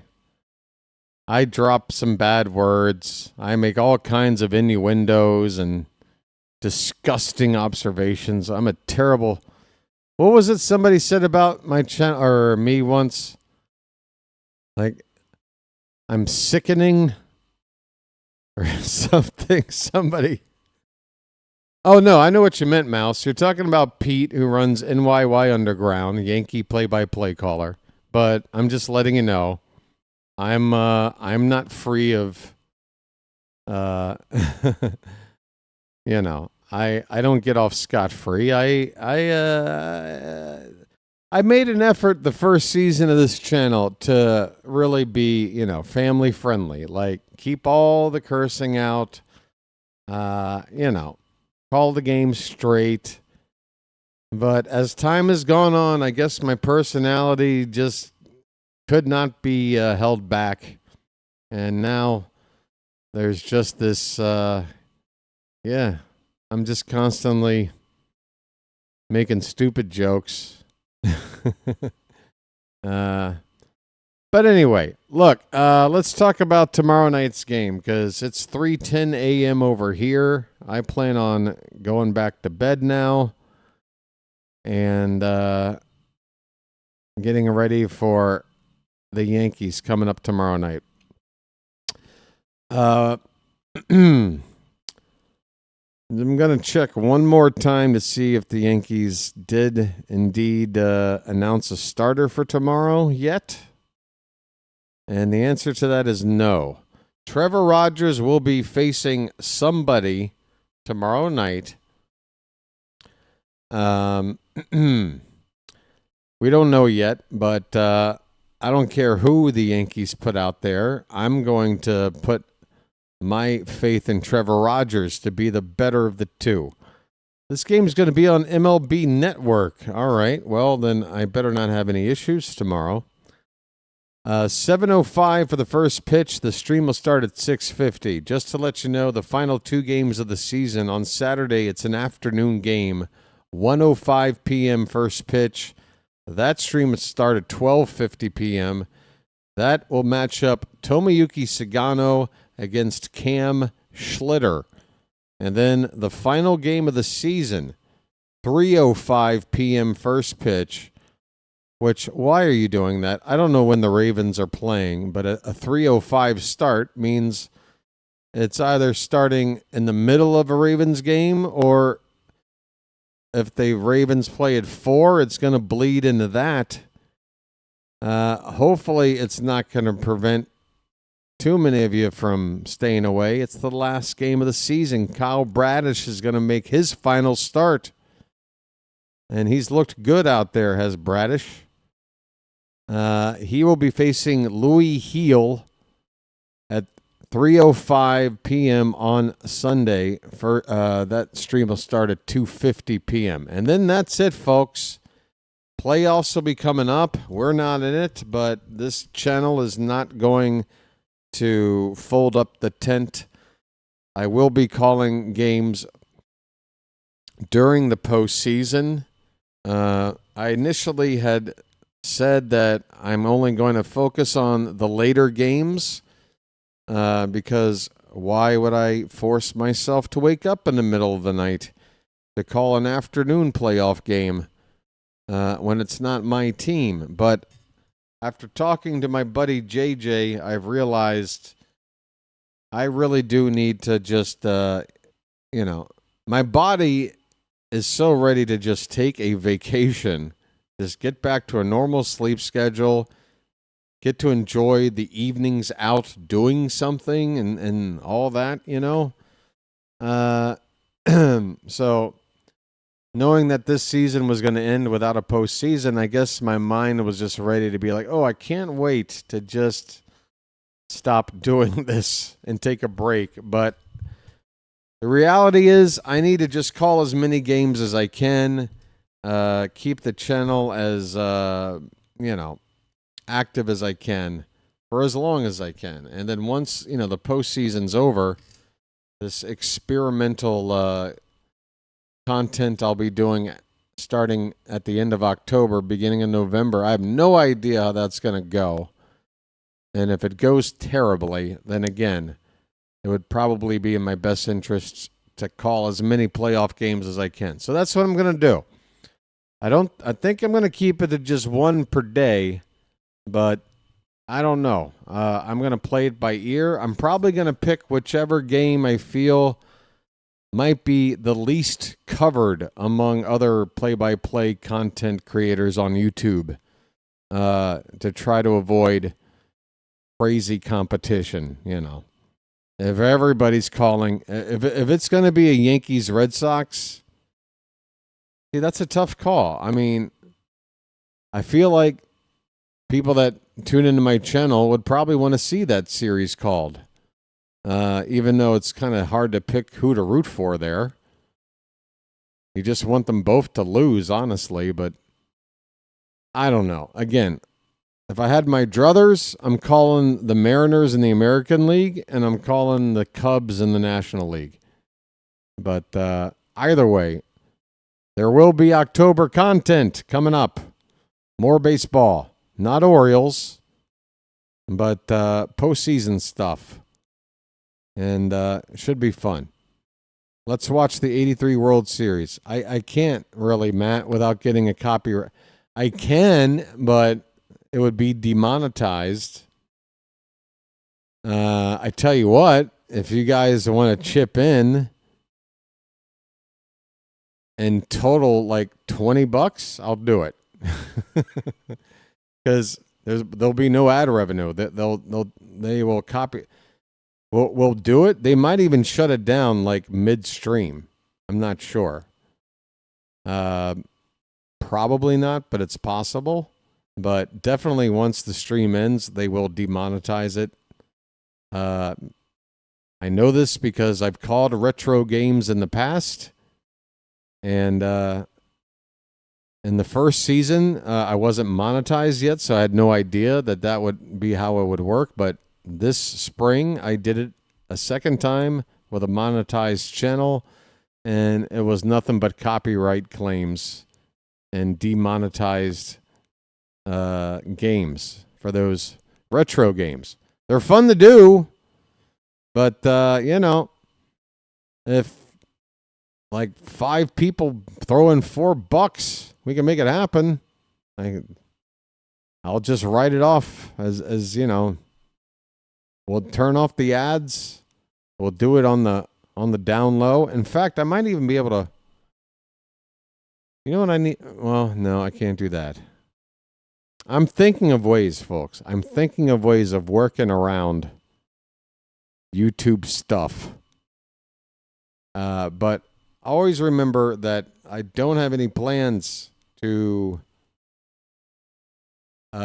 create content that's behind any kind of a paywall, like a Patreon or something like that. Because I was going to say, well, we could set up something like that.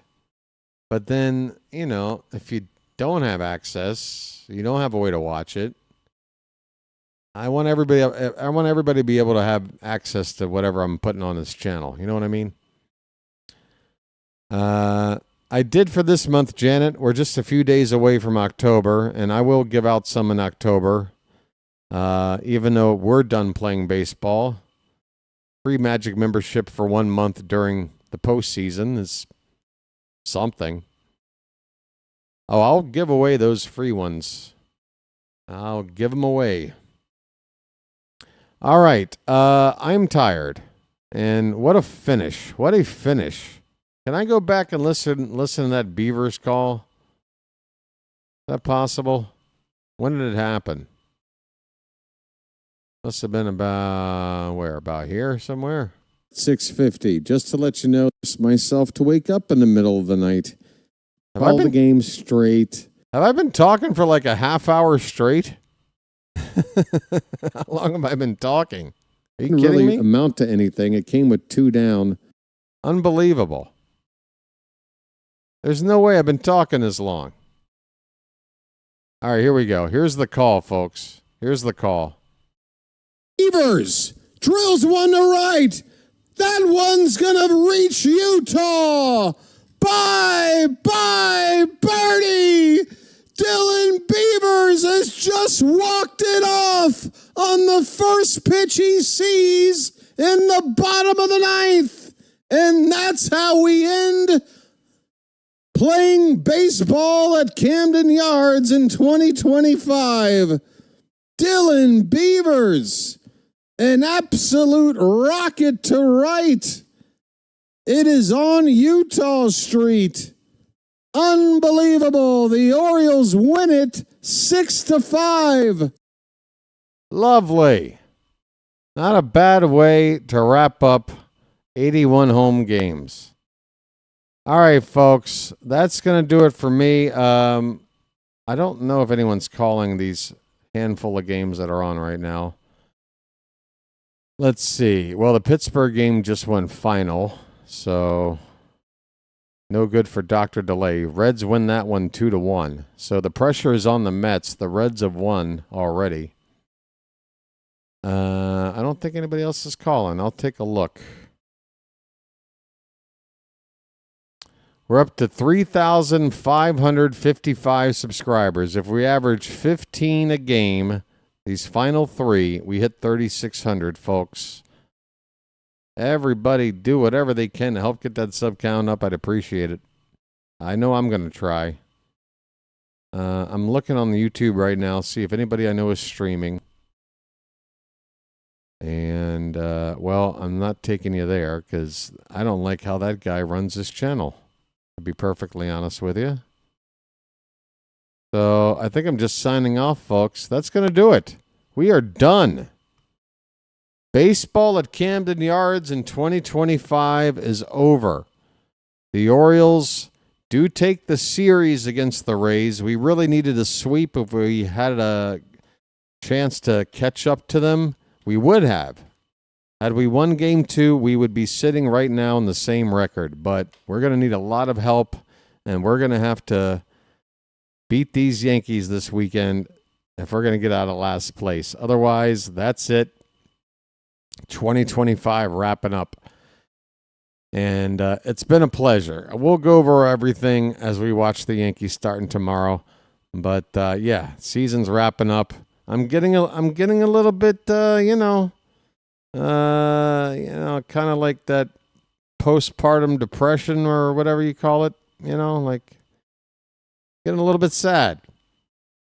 The season's wrapping up, but hope springs eternal, folks. I can't wait for the spring. All right. That's going to do it for me and the hat, folks. Don't you dare.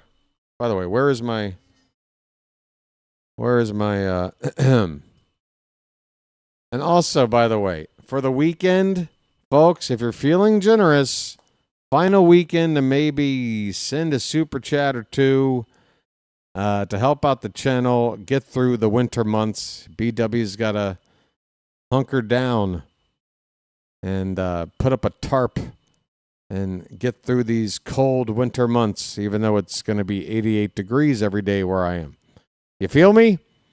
So think about it. This final weekend, if you want to help out one more time, that would be great. Don't let that one nice gentleman's giant super chat prevent you. Okay? That dude is awesome, by the way. I was a little bit wrong on my math. I'm like, damn, that's going to basically pay for my visa. No, it's going to pay for the travel that's involved in getting the visa, which I'm very thankful for because it is extra expensive this season because I have to go to a different country because there's a land border issue between Thailand and Cambodia, folks. I wish they would just come to some kind of agreement. I mean, they are fighting over like literal like square footage of like a little hole in the ground is like being fought about. It's like, come on, just draw the border, be done with it. Anyway, I got to go. I'm delirious. Thank you, everybody. Have a good night. You guys are the best. Thanks to the mods. You guys are the best. Thanks for getting the likes over 100. You guys rock. And we did it. We walked it off. We came back. Fun game. Come on back tomorrow night. We got the Yankees. We're going to the Bronx. Hope to see you then. Until then, this has been the Birdwatcher and the Hat. And we will chirp at you later. Have a good rest of your Thursday, everybody. Until tomorrow.